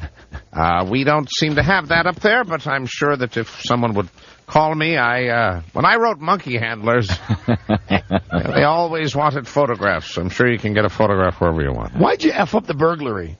Dateline Washington this spring, Army Green Berets, set off from eastern Afghanistan toward the Pakistani border. Hey, George? Yeah. George Liddy? Yes, Brother Donald. Good to see you again. How have you been? How did you manage to bungle that simple break-in into that room at the Watergate Hotel? I must beg to differ with your premise, sir. It was not a bungling. It was not a bungling at all. It was actually a perfectly executed crime that unfortunately went awry, as many things... Donald? Yes, let me point out to you that in every enterprise, sir, there is an element of risk. And, of course, with the break-in at the time, we were participating in an operation, covert, as it was, with an element of risk. I smell again. I have colored my mustache the color of licorice Twizzlers. Let me point out to you that my mustache is black, and so are my briefs. I smell. They are black. The color of... if I was to take them off, they would be the color of tar. As they are right now. I smell bad. I must wash. I require several things when I'm doing my show, and I will require them of you if you are to accommodate me, sir. All right, well, what do you need to continue here? First and foremost, I would need a bucket of warm, tepid water. I would like a single bath sheet, a bath towel, if possible. Yeah. And I would like a damp towel as well, along with a roll of Bounty paper towels and a glove. Then I will be fine, because I seem to have this tarry substance. Where is your... It is very disturbing. Where is your modern autograph machine? It is upstairs. I don't think that's something we've ever discussed on the air. You mean the machine that I purchased to sign my photographs? When someone would say an honor and a privilege, and then they would request an autograph photo, I would whisk it upstairs with one of my many minions. It would then be put in the machine where the automatic autograph signing machine would work. You have your manservant, Rob. I had a machine. And Rob, how does that machine work? Explain that machine to us. I seem to on my burgundy blazer. Oh, no. Oh, the auto pen. It's very, very tight. The auto pen would have a small clamp that would hold usually a Sharpie. And they could put the picture down on like a table. It's like a desk-type deal. I got that idea from Bob Conrad. Bob Conrad and I were out there in Los Angeles, and he said, G-Man? I said, yeah, Bob.